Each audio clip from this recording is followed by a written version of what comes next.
ये प्राचीन भारत के इतिहास का एक मास्टर वीडियो। इस वीडियो में हम प्राग ऐतिहासिक काल से लेकर दक्षिण भारत के राजवंश तक के सभी चैप्टर को पूरी तरह से समझेंगे और प्रत्येक टॉपिक कवर करेंगे जो सभी प्रकार की परीक्षाओं के लिए बहुत ही महत्वपूर्ण है। तो चलिए पहला टॉपिक देखते हैं, प्राग ऐतिहासिक काल। नमस्कार। तो सबसे पहले ये समझना जरूरी है कि जब हम इतिहास की बात करते हैं तो उसे समझने के लिए 3 हिस्सों में बांटा गया है। 3 हिस्से। हाँ, प्राग ऐतिहासिक काल, फिर आद्य ऐतिहासिक काल और तीसरा ऐतिहासिक काल। और आज हम बात करने वाले हैं प्राग ऐतिहासिक काल की। बिल्कुल, आज का हमारा फोकस इसी पर है। तो ये प्राग ऐतिहासिक काल ये आखिर है क्या, मतलब इसे कैसे परिभाषित करेंगे? देखिए, ये इतिहास का वो समय है जब इंसान को लिखना पढ़ना नहीं आता था, मतलब कोई लिपि नहीं थी, कोई लेखन कला नहीं थी। अच्छा, तो फिर हमें इस काल के बारे में जानकारी मिलती कहां से है? इसकी सारी जानकारी हमें सिर्फ पुरातात्विक अवशेषों से मिलती है, जैसे कि पत्थर के औजार या पुराने कंकाल। हाँ बिल्कुल। और यहाँ एक छोटा सा फैक्ट याद रखना जरूरी है कि इतिहास का जनक हेरोडोटस को कहा जाता है। ठीक है, तो इस प्रागैतिहासिक काल को और बेहतर समझने के लिए क्या इसके भी कुछ भाग किए गए हैं? हाँ जरूर। मुख्य रूप से इसे 2 भागों में बांटा गया है। वो कौन कौन से हैं? पहला है पाषाण काल यानी पत्थर का युग, और दूसरा है ताम्रकाल। पाषाण काल, ये तो बहुत लंबा समय रहा होगा। बहुत लंबा, इसीलिए उसे भी आगे समझने के लिए 3 भागों में बांटा गया है। अच्छा, एक सवाल मेरे मन में आ रहा है, भारत में इस पूरी पाषाणकालीन सभ्यता की खोज किसने की? इसका श्रेय किसे जाता है? ये बहुत अच्छा सवाल है। इसका श्रेय जाता है रॉबर्ट ब्रूसफुट को। रॉबर्ट ब्रूसफुट जी, उन्होंने 1863 में इसकी खोज की थी। और एक और नाम बहुत महत्वपूर्ण है, सर अलेक्जेंडर कनिंघम। उन्हें क्यों याद किया जाता है? पहला चरण कौन सा था? पहला है पूरा पाषाण काल, जिसे पेलियोलिथिक पीरियड भी कहते हैं। ये इतिहास का सबसे शुरुआती, सबसे लंबा दौर है। कब से कब तक? ये लगभग 20 लाख ईसा पूर्व से शुरू होकर 12,000 ईसा पूर्व तक माना जाता है। बाप रे, ये तो बहुत ही लंबा समय है। तो इस समय में इंसान का जीवन कैसा था? क्या वो बस्तियों में रहते थे? नहीं, बिल्कुल नहीं। जीवन पूरी तरह से अस्थिर था। इंसान खानाबदोश था, मतलब एक जगह से दूसरी जगह घूमते रहना। हाँ, शिकार करके या फल फूल इकट्ठा करके भोजन जुटाते थे। लेकिन इसी अस्थिर जीवन के बीच मानव की सबसे बड़ी खोज हुई, आग की खोज। बिल्कुल, आग की खोज। और शिकार के लिए इस तरह के औजार इस्तेमाल होते थे? उस समय पत्थर के औजार थे, लेकिन वो बहुत बड़े और बेडोल होते थे। अच्छा, तो क्या इस दौर में कला जैसी कोई चीज थी? हाँ, ये बहुत दिलचस्प है। मनुष्य ने चित्रकारी शुरू कर दी थी। सच में? इसके सबूत कहाँ से मिलते हैं? इसके सबसे अच्छे प्रमाण मध्य प्रदेश की भीमबेटका की गुफाओं से मिलते हैं। वहाँ चट्टानों पर बने चित्र हैं, जिन्हें शैल चित्र कहते हैं। ठीक है, तो पूरा पाषाण काल के बाद आया मध्य पाषाण काल यानी मीसोलिथिक पीरियड। इसमें क्या नए बदलाव आए? ये 12,000 ईसा पूर्व से 10,000 ईसा पूर्व के बीच का समय है, एक तरह का ट्रांजिशन पीरियड। और इस काल में जो सबसे महत्वपूर्ण शुरुआत हुई वो थी पशुपालन की। पशुपालन, तो क्या इसी समय से गाय भैंस पाली जाने लगी? शुरुआत में नहीं, मानव ने जो सबसे पहला जानवर पाला वो था कुत्ता। दिलचस्प है। अच्छा, औजारों में भी कोई बदलाव हुआ? पूरा पाषाण काल के बड़े औजारों से कुछ अलग? हाँ, और ये एक बहुत बड़ा तकनीकी बदलाव था। इस समय इंसान ने छोटे और नुकीले हथियारों का प्रयोग शुरू किया। छोटे हथियार? जी, जिन्हें माइक्रोलिथ्स कहा जाता है। माइक्रोलिथ? हाँ, इसीलिए इस काल को कई बार माइक्रोलिथ काल भी कह देते हैं। और फिर पाषाण काल का तीसरा और आखिरी चरण नवपाषाण काल? जी, नियोलिथिक पीरियड। ये 10,000 ईसा पूर्व से 3,000 ईसा पूर्व तक का समय है। और इस काल में तो आप कह सकती हैं कि क्रांतिकारी परिवर्तन हुए। जैसे कि? सबसे बड़ा बदलाव ये था कि मानव ने स्थायी आवास बना लिया। मतलब खानाबदोश जीवन खत्म हो गया। पर ऐसा क्यों हुआ? एक जगह रुकने की क्या जरूरत पड़ गई? जरूरत पड़ी क्योंकि इसी समय मनुष्य ने कृषि करना सीख लिया। अच्छा, खेती की शुरुआत हो गई थी। हाँ, और खेती के लिए तो एक जगह रुकना ही पड़ता है। इसके साथ ही विधिवत तरीके से पशुपालन भी बड़े पैमाने पर शुरू हो गया। और कोई बड़ी खोज? एक और बहुत बड़ी खोज हुई जिसने दुनिया बदल दी, पहिए का आविष्कार। तो पाषाण काल यहाँ खत्म होता है। आपने शुरू में ताम्रकाल का भी जिक्र किया था, वो क्या है? हाँ, तो नवपाषाण काल जब अपने आखिरी समय में था, उसी दौरान ताम्र पाषाण काल की भी शुरुआत हो गई। इसे चालकुलिथिक पीरियड कहते हैं। नाम से लग रहा है इसका संबंध तांबे से है। बिल्कुल सही। इस समय मनुष्य ने तांबे की खोज कर ली थी। तो ये पहली धातु थी जो इंसान ने खोजी? जी हाँ, यह मनुष्य द्वारा खोजी गई पहली धातु थी। अब औजार सिर्फ पत्थर के नहीं बल्कि पत्थर के साथ साथ तांबे के भी बनने लगे थे। चलिए, ये तो पूरी कहानी हो गई। अब परीक्षा के हिसाब से कुछ मुख्य तथ्यों को जल्दी से दोहरा लेते हैं। जरूर। तो सबसे पहला पालतू जानवर कौन था? कुत्ता। सही। सबसे पहली खोजी गई धातु तांबा। और सबसे पहली फसलें जो इंसान ने उगाई? जौ और गेहूं। बिल्कुल सही। ये 3 तथ्य बहुत महत्वपूर्ण है। अब कुछ प्रमुख पुरातात्विक स्थलों की भी बात कर लेते हैं जहां से हमें ये सारे सबूत मिले हैं। हाँ, ये बहुत जरूरी है क्योंकि स्थल और उनकी खासियत पर सीधे सवाल बनते हैं। तो सबसे पहले मेहरगढ़ की बात करते हैं। मेहरगढ़ जो आज के बलूचिस्तान में है, वहां से हमें सबसे पहले कृषि के प्रमाण मिले हैं। सबसे पहले खेती के सबूत मेहरगढ़ से। ठीक है। दूसरा है बुर्ज होम, कश्मीर में। यहाँ क्या खास मिला है? यहाँ मनुष्य जमीन के अंदर गड्ढा बनाकर घर में रहता था। गड्ढे में घर? हाँ, उसे गर्द आवास कहते हैं। और यहीं पर मनुष्य के साथ कुत्ते को भी दफनाए जाने के प्रमाण मिले हैं। अगला स्थल है कोल्डी हवा। ये कहाँ है? कोल्डी हवा उत्तर प्रदेश में है और ये इसलिए महत्वपूर्ण है क्योंकि यहाँ से चावल के सबसे पुराने साक्ष्य मिले हैं। चावल के सबसे पहले सबूत? जी। और आखिर में भीमबेटका? हाँ, भीमबेटका जो मध्य प्रदेश में है, जैसा हमने पहले भी बात की, यहाँ की गुफाओं में सबसे पुराने शैल चित्रों के प्रमाण मिलते हैं।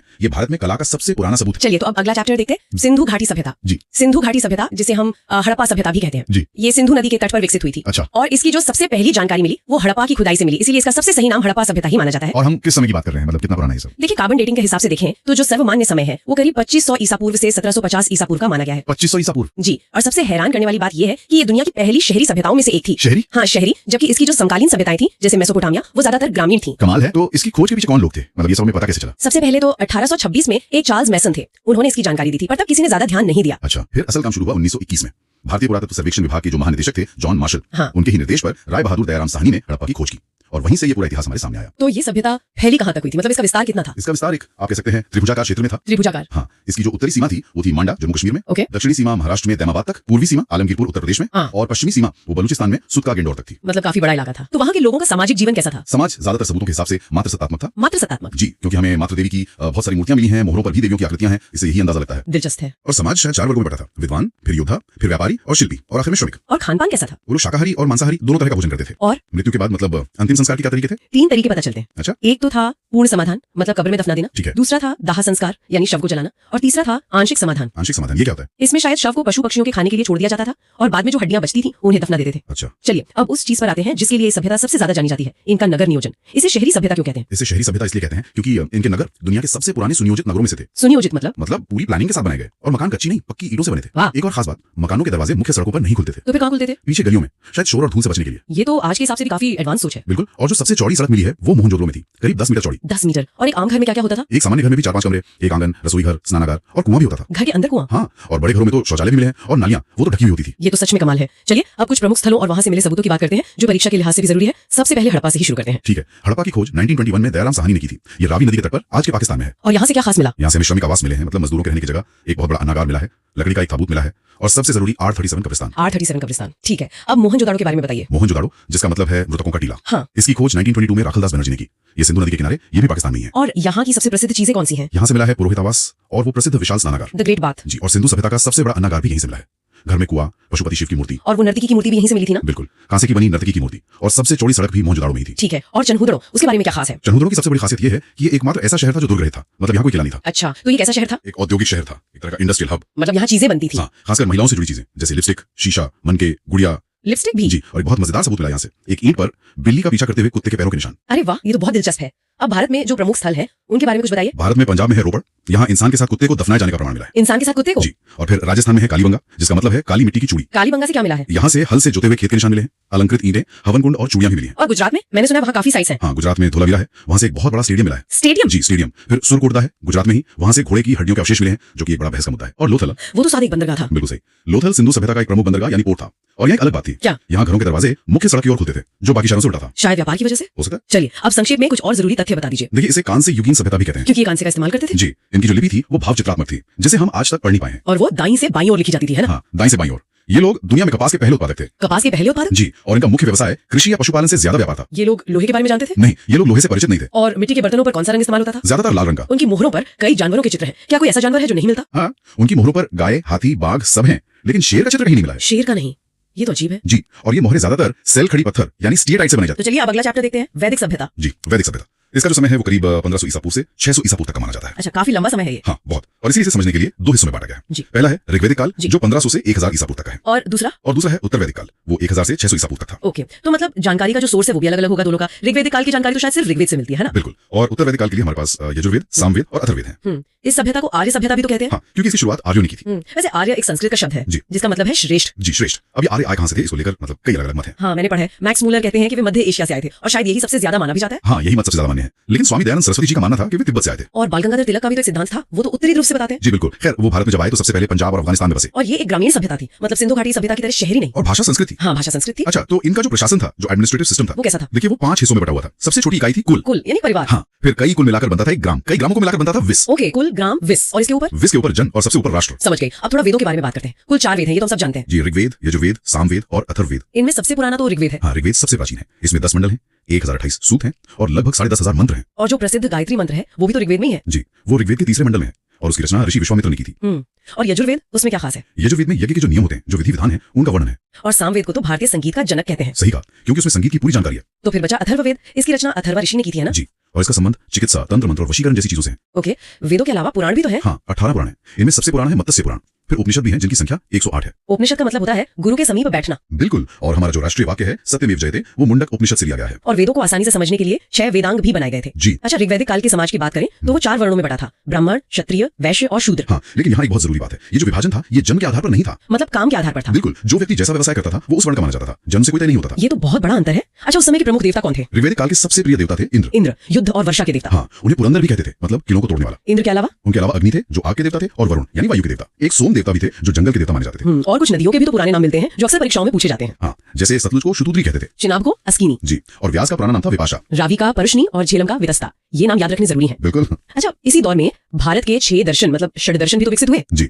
सांख्य दर्शन, जिसके प्रणेता कपिल ऋषि थे। न्याय दर्शन गौतम ऋषि का। और योग दर्शन तो पतंजलि ऋषि का है, जो आज भी बहुत प्रासंगिक है। हाँ बिल्कुल। फिर वैशेषिक दर्शन था कणाद ऋषि का, उन्हें भारतीय परमाणुवाद का जनक भी कहा जाता है। ये तो बहुत दिलचस्प है। जी। और आखिर में उत्तर मीमांसा वादरायण ऋषि का और पूर्व मीमांसा जैमिनी ऋषि का। अब ऋग्वैदिक काल से जुड़ी कुछ और जरूरी बातें देख लेते हैं। जैसे आर्यों का मुख्य व्यवसाय क्या था? उनका मुख्य व्यवसाय पशुपालन था और समाज जो था वो पितृप्रधान था। और गाय को तो बहुत पवित्र मानते थे। हाँ, गाय को अघन्या कहा जाता था, मतलब न मारे जाने योग्य पशु। और उनका प्रिय पशु घोड़ा था और प्रिय देवता इंद्र थे। सही है। और आर्यों ने ही लोहे की खोज की थी। अच्छा, सबसे पवित्र नदी किसे मानते थे? सरस्वती नदी को सबसे महत्वपूर्ण और पवित्र माना जाता था। हालांकि ऋग्वेद में सबसे ज्यादा जिक्र सिंधु नदी का हुआ है। और गंगा यमुना का? गंगा का सिर्फ एक बार और यमुना का 3 बार। इससे पता चलता है कि वो उस समय किस इलाके में ज्यादा सक्रिय थे। अब आते हैं उत्तर वैदिक काल पर। यहाँ क्या बदलाव हुए? सबसे बड़ा बदलाव तो देवताओं में हुआ। अब इंद्र की जगह प्रजापति सबसे प्रिय देवता बन गए। और समाज में? समाज में एक बहुत बड़ा और दूरगामी बदलाव हुआ। अब जो वर्ण व्यवस्था थी वो व्यवसाय के बजाय जन्म के आधार पर तय होने लगी। मतलब जो लचीलापन पहले था वो खत्म हो गया। हाँ, वो खत्म हो गया, व्यवस्था कठोर हो गई। और खान पान में भी कुछ बदलाव दिखता है, मतलब कुछ चीजों के खास नाम मिलते हैं। जी, उत्तर वैदिक काल में जौ को यव कहा जाता था, धान के लिए व्रीहि शब्द था, और गेहूं को गोधूम। बिल्कुल, लोहे के लिए भी लौह अयस और कृष्ण अयस जैसे शब्दों का इस्तेमाल होता था। और खेती से जुड़े लोहे के उपकरण पहली बार कहाँ मिले थे? वो पहली बार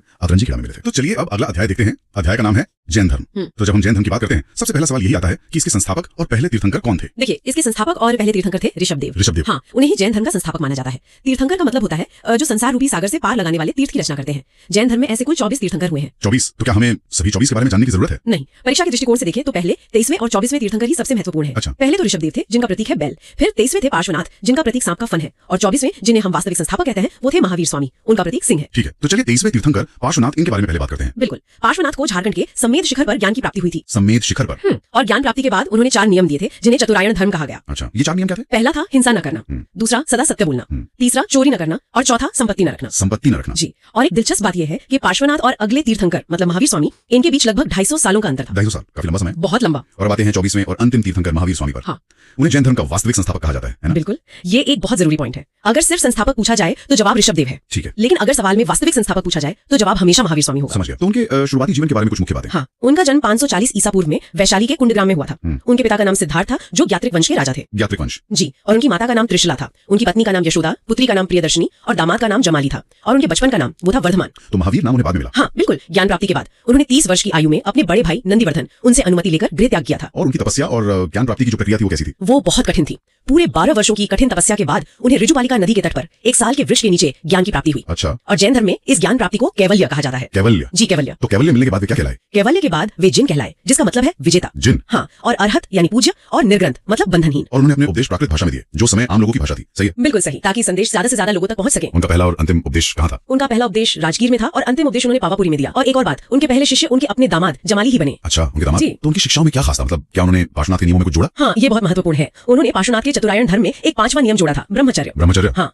और इसके बाद इसे पंचायन धर्म कहा जाने लगा। इसके अलावा उन्होंने त्रिरत्न भी दिए। त्रिरत्न? सम्यक दर्शन, सम्यक ज्ञान और सम्यक आचरण। और ईश्वर और आत्मा के बारे में उनकी क्या मान्यता थी? ये बाकी दर्शनों से कैसे अलग था? देखिए, जैन धर्म में ईश्वर की मान्यता नहीं है, लेकिन आत्मा की मान्यता है। अच्छा, ठीक है। तो महावीर स्वामी का निर्वाण कब और कहाँ हुआ? 72 वर्ष की आयु में 468 ईसा पूर्व बिहार के पावापुरी में उनका निर्वाण हुआ। उनके बाद मैंने सुना है कि जैन धर्म में एक बड़ा विभाजन हुआ, श्वेतांबर और दिगंबर। सही। उनके बाद 2 प्रमुख अनुयायी थे, एक स्थूलभद्र और दूसरे भद्रबाहु। स्थूलभद्र और भद्रबाहु? जी। हुआ ये कि मौर्य काल में मगध में 12 साल का एक बहुत भीषण अकाल पड़ा, तो भद्रबाहु अपने अनुयायियों के साथ दक्षिण भारत में कर्नाटक चले गए, जबकि स्थूलभद्र मगध में ही रुक गए। अच्छा, तो एक समूह दक्षिण चला गया और दूसरा वहीं रहा? हाँ, और जब भद्रबाहु के अनुयायी अकाल खत्म होने के बाद वापस लौटे तो उनमें और स्थूलभद्र के अनुयायियों में गहरे मतभेद हो गए। और यहीं से ये 2 शाखाएं बनी? बिल्कुल, यहीं से 2 शाखाएं बनी। श्वेतांबर जो स्थूलभद्र के अनुयायी थे और श्वेत वस्त्र धारण करते थे, और दिगंबर जो भद्रबाहु के अनुयायी थे और नग्न रहते थे। इसी संदर्भ में चंद्रगुप्त मौर्य का भी जिक्र आता है ना? हाँ, मौर्य सम्राट चंद्रगुप्त मौर्य ने भी जैन धर्म अपना लिया था। अच्छा। और वो भद्रबाहु के साथ ही कर्नाटक गए थे। उन्होंने कर्नाटक के श्रवण बेलगोला में संलेखना विधि द्वारा अपने प्राण त्याग दिए थे। संलेखना विधि, ये वो जिसमें अन्न जल त्याग कर शरीर का अंत किया जाता है। जी बिल्कुल, ये एक बहुत कठोर तपस्या है। तो जैन धर्म के प्रचार के लिए बौद्ध धर्म की तरह क्या कोई बैठकें या परिषदें भी हुई? हाँ, 2 प्रमुख जैन संगीतियां हुई। पहली संगीति हुई 300 ईसा पूर्व में पाटलिपुत्र में, जिसकी अध्यक्षता स्थूलभद्र ने की। और दूसरी संगीति हुई 6ठी शताब्दी में, मतलब 512 ईस्वी में वल्लभी गुजरात में, और इसकी अध्यक्षता क्षमा श्रवण ने की थी। इन दोनों के बीच तो लगभग 800-900 साल का फासला है। बहुत लंबा फासला, और शायद यही लंबा अंतराल जैन धर्म के व्यापक प्रचार प्रसार में एक तरह की बाधा भी बना। अच्छा, वापस आते हैं श्वेतांबर और दिगंबर पर। तो कपड़ों के अलावा और क्या मुख्य अंतर थे इन दोनों शाखाओं में? कई महत्वपूर्ण अंतर है। पहला तो ये कि श्वेतांबर मानते हैं कि महिलाओं को मोक्ष मिल सकता है, ठीक है, जबकि दिगंबर मानते हैं कि महिलाओं को मोक्ष के लिए पहले पुरुष के रूप में जन्म लेना होगा। ये तो बहुत बड़ा अंतर है। बहुत बड़ा। दूसरा, श्वेतांबरों के अनुसार 19वें तीर्थंकर मल्लिनाथ एक महिला थी। और दिगंबर उन्हें पुरुष मानते हैं। अच्छा। और तीसरा, श्वेतांबर महावीर स्वामी को विवाहित मानते हैं, जबकि दिगंबर उन्हें अविवाहित मानते हैं। तो ये सिर्फ पहनावे का नहीं बल्कि इतिहास और दर्शन का भी मतभेद था। बिल्कुल। और जैन साहित्य को किस नाम से जाना जाता है? जैन साहित्य को आगम कहा जाता है। आगम का अर्थ है सिद्धांत। आगम। हाँ, इसमें 12 अंग, 12 उपांग, 10 प्रकीर्ण, 6 छेद सूत्र और 4 मूल सूत्र शामिल है। ये संख्या याद रखना काफी महत्वपूर्ण है। ठीक है। और अंत में अगर हम जैन धर्म से जुड़े कुछ प्रसिद्ध मंदिर या स्थानों की बात करें तो देखिए, 4 स्थान बहुत प्रमुख है। मौर्य काल में मथुरा जैन धर्म का एक प्रमुख केंद्र था। मथुरा कर्नाटक के श्रवण बेलगोला में बाहुबली की विशाल मूर्ति है, जिसे गोमतेश्वर की मूर्ति भी कहते हैं। हाँ, वो तो बहुत प्रसिद्ध है। और मध्य प्रदेश में चंदेल शासकों ने खजुराहो में जैन मंदिरों का निर्माण करवाया। और शायद सबसे महत्वपूर्ण, राजस्थान के माउंट आबू में दिलवाड़ा के प्रसिद्ध जैन मंदिर स्थित है। तो चलिए अब अगला अध्याय देखते हैं। अध्याय का नाम है बौद्ध धर्म। कहानी शुरू होती है एक जन से, एक भविष्यवाणी से और उन 4 दृश्यों से जिन्होंने एक सुरक्षित राजकुमार को बेचैन कर दिया और कह सकते हैं कि इतिहास की धारा बदल दी। तो बौद्ध धर्म के संस्थापक गौतम बुद्ध, जिन्हें लाइट ऑफ एशिया भी कहा जाता है, उनका जन्म हुआ था 563 ईसा पूर्व में लुम्बिनी में। हाँ, जो आज नेपाल में है। और उनके पिता शुद्धोधन एक राजा थे। और एक एक दुखद बात ये भी थी कि जन्म के सिर्फ 7 दिन बाद ही उनकी माँ महामाया गुजर गई। हाँ, तो उनका पालन पोषण उनकी मौसी प्रजापति गौतमी ने ही किया और उनका जो बचपन का नाम था वो था सिद्धार्थ। और यहीं पर कहानी में एक बहुत दिलचस्प मोड़ आता है। एक ऋषि भविष्यवाणी करते हैं कि ये लड़का या तो एक चक्रवर्ती सम्राट बनेगा या फिर एक महान सन्यासी। बिल्कुल। अब एक राजा के लिए ये सुनना कि उसका बेटा सब कुछ छोड़कर जा सकता है, ये तो मतलब बहुत बड़ी चिंता की बात थी। जाहिर है। इसीलिए राजा शुद्धोधन ने सिद्धार्थ को दुनिया के दुखों से पूरी तरह दूर रखने की कोशिश की। महल में हर तरह की सुख सुविधा थी। कहते हैं कि सिद्धार्थ ने कभी कोई बूढ़ा, बीमार या मृत व्यक्ति देखा ही नहीं था। अच्छा। उनको लगता था कि जीवन बस ऐसा ही होता है, हमेशा युवा, स्वस्थ और आनंदमय। लेकिन आप सच्चाई को कब तक छिपा सकते हैं? एक दिन जब सिद्धार्थ महल से बाहर निकले तो उन्होंने वो 4 दृश्य देखे जिन्होंने उनके पूरे विश्व को हिलाकर रख दिया। ये सिर्फ देखना नहीं था, ये एक तरह से उनकी पूरी समझ का टूटना था। पहला दृश्य था एक बूढ़े व्यक्ति का, फिर एक बीमार व्यक्ति और फिर एक शव। पहली बार उन्हें एहसास हुआ कि बुढ़ापा, बीमारी और मौत ये जीवन की सच्चाइयां हैं, इनसे कोई नहीं बच सकता। और उस समय की जो प्रचलित धारणा थी वो ये थी कि आपका कर्म ही आपकी हकीकत तय करता है। लेकिन यहाँ सिद्धार्थ देख रहे थे कि दुख तो सार्वभौमिक है। बिल्कुल, ये हर किसी के लिए है, चाहे वो राजा हो या रंक। ये उस समय के लिए मतलब एक बहुत ही क्रांतिकारी विचार रहा होगा। हाँ। बिल्कुल, इसने सवाल को अच्छे कर्म कैसे करें ताकि अगले जन्म में दुख ना मिले से बदलकर ये कर दिया कि इसी जीवन में जो दुख मौजूद है उससे कैसे निपटा जाए। अच्छा। और यहीं पर एक तरह से बौद्ध धर्म की नींव रखी गई। उस चौथे दृश्य ने एक शांत, ध्यान में लीन सन्यासी ने उन्हें दिखाया कि शायद कोई रास्ता है, एक ऐसा रास्ता जो दुख के पार जाता है। इन्हीं दृश्यों से बेचैन होकर 29 साल की उम्र में सिद्धार्थ ने वो फैसला लिया जिसे महाभिनिष्क्रमण कहते हैं, या महान त्याग। हाँ, महान त्याग। उन्होंने अपनी पत्नी यशोधरा, अपने बेटे राहुल और अपना राजपाट सब कुछ पीछे छोड़ दिया, सिर्फ सत्य की खोज के लिए। उन्होंने पहले आलार कलाम जैसे गुरुओं से सांख्य दर्शन सीखा, लेकिन उन्हें अपने सवालों का जवाब नहीं मिला। वो संतुष्ट नहीं थे। आखिर में वो गया पहुंचे जो आज बिहार में है और एक पीपल के पेड़ के नीचे उन्होंने कठोर तपस्या शुरू की। और फिर 35 साल की उम्र में वैशाख पूर्णिमा की एक रात निरंजना नदी के किनारे 6 साल की कठिन खोज के बाद उन्हें ज्ञान की प्राप्ति हुई। वो जाग गए और इसी जागने की वजह से सिद्धार्थ को बुद्ध कहा जाने लगा, जिसका मतलब है द अवेकेंड वन, जिसे परम ज्ञान मिल गया हो। हाँ, और वो जगह बन गई बोध गया और वो पेड़ कहलाया बोधि वृक्ष। ज्ञान मिलने के बाद बुद्ध चुप नहीं बैठे, वो सारनाथ गए और अपना पहला उपदेश दिया। इसे बौद्ध ग्रंथों में धर्म चक्र प्रवर्तन कहा गया है। ये नाम मुझे बहुत दिलचस्प लगता है, धर्म के चक्र को गति देना। ये एक बहुत शक्तिशाली रूपक है।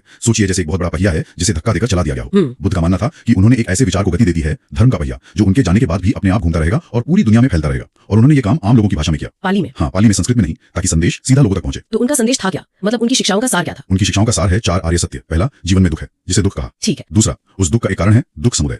तीसरा, उस दुख को खत्म किया जा सकता है, यानी दुख निरोध। और चौथा, कि उसे खत्म करने का एक रास्ता है। बिल्कुल, दुख निरोध गामिनी प्रतिपदा। ठीक है, तो पहले 3 सत्य तो समस्या का निदान करते हैं। दुख है और उसका कारण है हमारी इच्छा या तृष्णा। लेकिन चौथा सत्य कहता है कि इसका इलाज भी है। तो वो इलाज क्या है, वो रास्ता क्या है, ये सबसे जरूरी हिस्सा है ना? बिल्कुल, और यही वो हिस्सा है जिसे अक्सर लोग भूल जाते हैं। वो रास्ता है अष्टांगिक मार्ग, द 8-fold पाथ। ये कोई 10 कमांडमेंट्स नहीं है, बल्कि ये एक प्रैक्टिकल गाइड है, एक टूल किट है। इसमें 3 मुख्य हिस्से हैं, प्रज्ञा मतलब सही समझ और सही इरादा, शील यानी सही वाणी, सही कर्म, सही आजीविका, और समाधि यानी सही प्रयास, सही सजगता और सही ध्यान। ये सिर्फ मानने की नहीं बल्कि जीवन में उतारने की चीजें हैं। यानी ये सिर्फ दर्शन नहीं है, एक पूरा जीवन जीने का तरीका है। और इसी के साथ त्रिरत्न की भी अवधारणा है, बुद्ध, धम्म और संघ। हाँ, बुद्धम शरणम गच्छामि वाला मंत्र तो हम सबने सुना है। बिल्कुल। बुद्ध यानी गुरु, धम्म यानी उनकी शिक्षा, और संघ मतलब उन शिक्षाओं पर चलने वालों का समुदाय। उनके अनुयायी भी 2 तरह के थे, भिक्षु जिन्होंने सब कुछ त्याग दिया था, और उपासक जो गृहस्थ जीवन जीते हुए इन सिद्धांतों का पालन करते थे। सही। बुद्ध ने 80 साल की उम्र तक अपनी शिक्षाओं का प्रचार किया। 483 ईसा पूर्व में कुशीनगर में उनका निधन हुआ, जिसे महापरिनिर्वाण कहा गया। अब यहाँ किसी भी नए आंदोलन या धर्म के लिए एक संकट का क्षण आता है। संस्थापक अब नहीं रहे। सही कहा। अब कौन बताएगा कि उनकी शिक्षाओं का सही मतलब क्या था? जब गुरु नहीं होते तो व्याख्याओं पर मतभेद होना स्वाभाविक है। तो इसी चीज को रोकने के लिए, हाँ, इसी को रोकने और बुद्ध की मूल शिक्षाओं को संरक्षित करने के लिए बौद्ध संगीति यानी बुद्धिस्ट काउंसिल का आयोजन किया गया। तो पहली संगीति तो उनके निधन के तुरंत बाद राजगीर में हुई, फिर दूसरी वैशाली में और तीसरी पाटलिपुत्र में सम्राट अशोक के समय में। हाँ, जो बौद्ध धर्म के प्रचार में एक बहुत बड़ा मोड़ था। और चौथी संगीति कश्मीर के कुंडलवन में राजा कनिष्क के समय में हुई। ये चौथी संगीति बहुत ही महत्वपूर्ण साबित हुई, क्योंकि यहीं पर बौद्ध धर्म में एक बड़ा विभाजन हुआ। धर्म 2 मुख्य शाखाओं में बन गया, हीनयान और महायान। ये विभाजन बहुत दिलचस्प है। क्या ये सिर्फ कोई संगठनात्मक झगड़ा था या इसके पीछे कोई गहरा दार्शनिक मतभेद था? नहीं, ये बहुत गहरा दार्शनिक मतभेद था। सवाल ये था कि ज्ञान प्राप्ति का असली मकसद क्या है? क्या ये एक व्यक्तिगत अकेली यात्रा है या एक सामूहिक जिम्मेदारी? हीनयान, जिसे अब थेरवाद कहना ज्यादा सही है, वो मूल शिक्षाओं पर टिका रहा। उनका आदर्श है अरहत बनना, यानी ऐसा व्यक्ति जो खुद के प्रयासों से निर्वाण प्राप्त कर ले। मतलब आपके मोक्ष की जिम्मेदारी आपकी अपनी है। बिल्कुल। और महायान का तर्क था कि ये रास्ता थोड़ा संकीर्ण और कह सकते हैं स्वार्थी है। उन्होंने बोधिसत्व का आदर्श सामने रखा। अच्छा। बोधिसत्व वो है जो ज्ञान प्राप्त करने के बावजूद अपना निर्वाण टाल देता है, ताकि वो दूसरों को दुख से बाहर निकालने में मदद कर सके। ये सबका कल्याण वाली भावना थी, और इसी सोच ने शायद इसे ज्यादा सुलभ बनाया। बिल्कुल, समुदाय केंद्रित बना दिया। और यही एक बड़ा कारण है कि ये चीन, तिब्बत और जापान में इतनी तेजी से फैला। रुकिए, तो महायान में बुद्ध को भगवान की तरह माना जाने लगा और मूर्तियों की पूजा शुरू हो गई। क्या ये एक तरह का विरोधाभास नहीं है? मतलब बुद्ध की पूरी यात्रा ही तो मौजूदा कर्मकांडों को छोड़कर आत्मखोज पर आधारित थी। ये शानदार सवाल है, और यही हीनयान के अनुयायियों की मुख्य आलोचना भी थी। अच्छा। महायान शाखा का तर्क ये होता कि वो बुद्ध को एक निर्माता भगवान की तरह नहीं पूछते, बल्कि वो उस बुद्धत्व या ज्ञान के सिद्धांत की वंदना करते हैं जिसका प्रतीक स्वयं बुद्ध है। मूर्तियां उस भक्ति और ध्यान के लिए एक केंद्र बिंदु है। लेकिन हाँ, मूलपंथियों के लिए ये रास्ते से एक बहुत बड़ा भटकाव था। और भाषा का भी अंतर था, है ना? हाँ, हीनयान के ग्रंथ पाली में है और महायान के संस्कृत में, और इसका भी बहुत बड़ा असर पड़ा। पाली आम लोगों की भाषा थी, जबकि संस्कृत अभिजात वर्ग और विद्वानों की। तो संस्कृत को अपनाने से महायान दर्शन को उस समय के बड़े बड़े भारतीय दार्शनिकों के साथ बहस करने और खुद को स्थापित करने में मदद मिली होगी। बिल्कुल सही। इन सभी शिक्षाओं और बहसों को समझने के लिए बौद्ध साहित्य को जानना भी जरूरी है। सबसे प्रमुख ग्रंथ है त्रिपिटक। त्रिपिटक का शाब्दिक अर्थ है 3 पिटारियां। ये ज्ञान के 3 खजाने हैं जो पाली भाषा में है। अच्छा। पहला है विनय पिटक, जिसमें संघ और भिक्षुओं के लिए नियम कानून है। दूसरा है सुत्त पिटक, जो सबसे बड़ा है और इसमें बुद्ध के उपदेश और संवाद है। और तीसरा है अभिधम्म पिटक, जिसमें बौद्ध दर्शन की बहुत गहरी मतलब साइकोलॉजिकल व्याख्या है। और जातक कथाएं भी हैं जिनमें बुद्ध के पिछले जन्मों की कहानियां हैं। ये नैतिक शिक्षा देने का एक बहुत ही सरल और प्रभावी तरीका थी। हाँ, और अश्वघोष की बुद्ध चरित्र, जिसे बौद्धों का रामायण भी कहा जाता है, वो बुद्ध के जीवन पर एक महाकाव्य है। ये सभी ग्रंथ हमें सिर्फ धर्म के बारे में नहीं, बल्कि उस समय के समाज, संस्कृति और लोगों की सोच के बारे में भी बहुत कुछ बताते हैं। तो अब अगला चैप्टर देखते हैं, महाजनपद काल। 6वीं शताब्दी ईसा पूर्व के आसपास उत्तर भारत में एक बहुत बड़ा सामाजिक और राजनीतिक बदलाव आ रहा था। लोहे की खोज ने सब कुछ बदल दिया था। सब कुछ, खेती से लेकर युद्ध तक। हाँ, बिल्कुल। और इसी बदलाव के कारण जो छोटे छोटे जनपद थे वो मिलकर बड़े और शक्तिशाली राज्यों में बदल गए और इन्हीं को महाजनपद कहा गया। 16 महाजनपद। जी, कुल 16 महाजनपदों की जानकारी मिलती है। और ये जानकारी हमें बौद्ध ग्रंथ अंगुत्तर निकाय और जैन ग्रंथ भगवती सूत्र से मिलती है। तो चलिए आज इन 16 महाजनपदों और उनकी राजधानियों पर नजर डालते हैं, मतलब जो परीक्षा के लिए जरूरी तथ्य हैं उन पर। बिल्कुल। और सबसे ज्यादा यानी 8 महाजनपद तो आधुनिक उत्तर प्रदेश में ही थे। तो शुरुआत कहाँ से करें? बिहार से। हाँ, बिहार से करते हैं। 3 महाजनपद थे वहाँ। सबसे पहला और सबसे शक्तिशाली मगध। इसकी राजधानी थी राजगृह, मतलब राजाओं का घर। पर बिंदु है, अरे वाह, ये तो अच्छा है। और महाभारत में अंगराज कर्ण का जिक्र भी तो इसी महाजनपद से जुड़ा है। हाँ, ये आज का भागलपुर और मुंगेर का इलाका था। जी, और बिहार का तीसरा महाजनपद है वज्जी, राजधानी वैशाली। हाँ, वज्जी की खास बात ये थी कि कोई एक राज्य नहीं था, ये 8 जनपदों का एक संघ था। एक संघ। जी, और इसमें लिच्छवी जनपद सबसे प्रमुख था। और एक बहुत महत्वपूर्ण तथ्य है कि ऐतिहासिक प्रमाणों के अनुसार दुनिया का पहला गणतंत्र यहीं स्थापित किया गया था, वैशाली में। ये तो सच में बहुत जरूरी पॉइंट है। बिल्कुल। तो ये तो हुए बिहार के 3। अब चलते हैं उत्तर प्रदेश की ओर, जहाँ 8 महाजनपद थे। जी। सबसे पहले काशी, राजधानी वाराणसी। ये तो आसान है। हाँ, ये तो आसान है। इसके बाद है वत्स, जिसकी राजधानी थी कौशाम्बी। कौशाम्बी। ये आज के प्रयागराज के पास का इलाका था। जी। फिर आता है कोसल, राजधानी थी श्रावस्ती, अयोध्या के आसपास का क्षेत्र। बिल्कुल। और एक था मल्ल महाजनपद, जिसकी राजधानी थी कुशीनगर। कुशीनगर का तो बौद्ध धर्म से बहुत गहरा नाता है। हाँ, बहुत गहरा। यहीं पर भगवान बुद्ध का महापरिनिर्वाण हुआ था। अच्छा। अगला है पांचाल, इसकी तो 2 राजधानियां थी। जी, 2 थी। उत्तरी पांचाल की राजधानी थी अहिच्छत्र और दक्षिणी पांचाल की थी कंपिल्य। ये आज का बरेली और बदायूं के आसपास का इलाका होगा। हाँ, वही क्षेत्र है। इसके बाद है चेदी, राजधानी शक्तिमती। इसे ऐसे याद रख सकते हैं कि छेद करने के लिए शक्ति चाहिए। सही है, ये आज का बुंदेलखंड क्षेत्र था। और फिर आता है कुरु महाजनपद, राजधानी इंद्रप्रस्थ। इसका संबंध तो सीधे सीधे महाभारत से है। हस्तिनापुर के बंटवारे के बाद पांडवों को इंद्रप्रस्थ ही तो मिला था। जी, और इसी के लिए कुरुक्षेत्र का युद्ध हुआ। ये आज के मेरठ, दिल्ली और हरियाणा में फैला हुआ था। और उत्तर प्रदेश का आखिरी महाजनपद शूरसेन,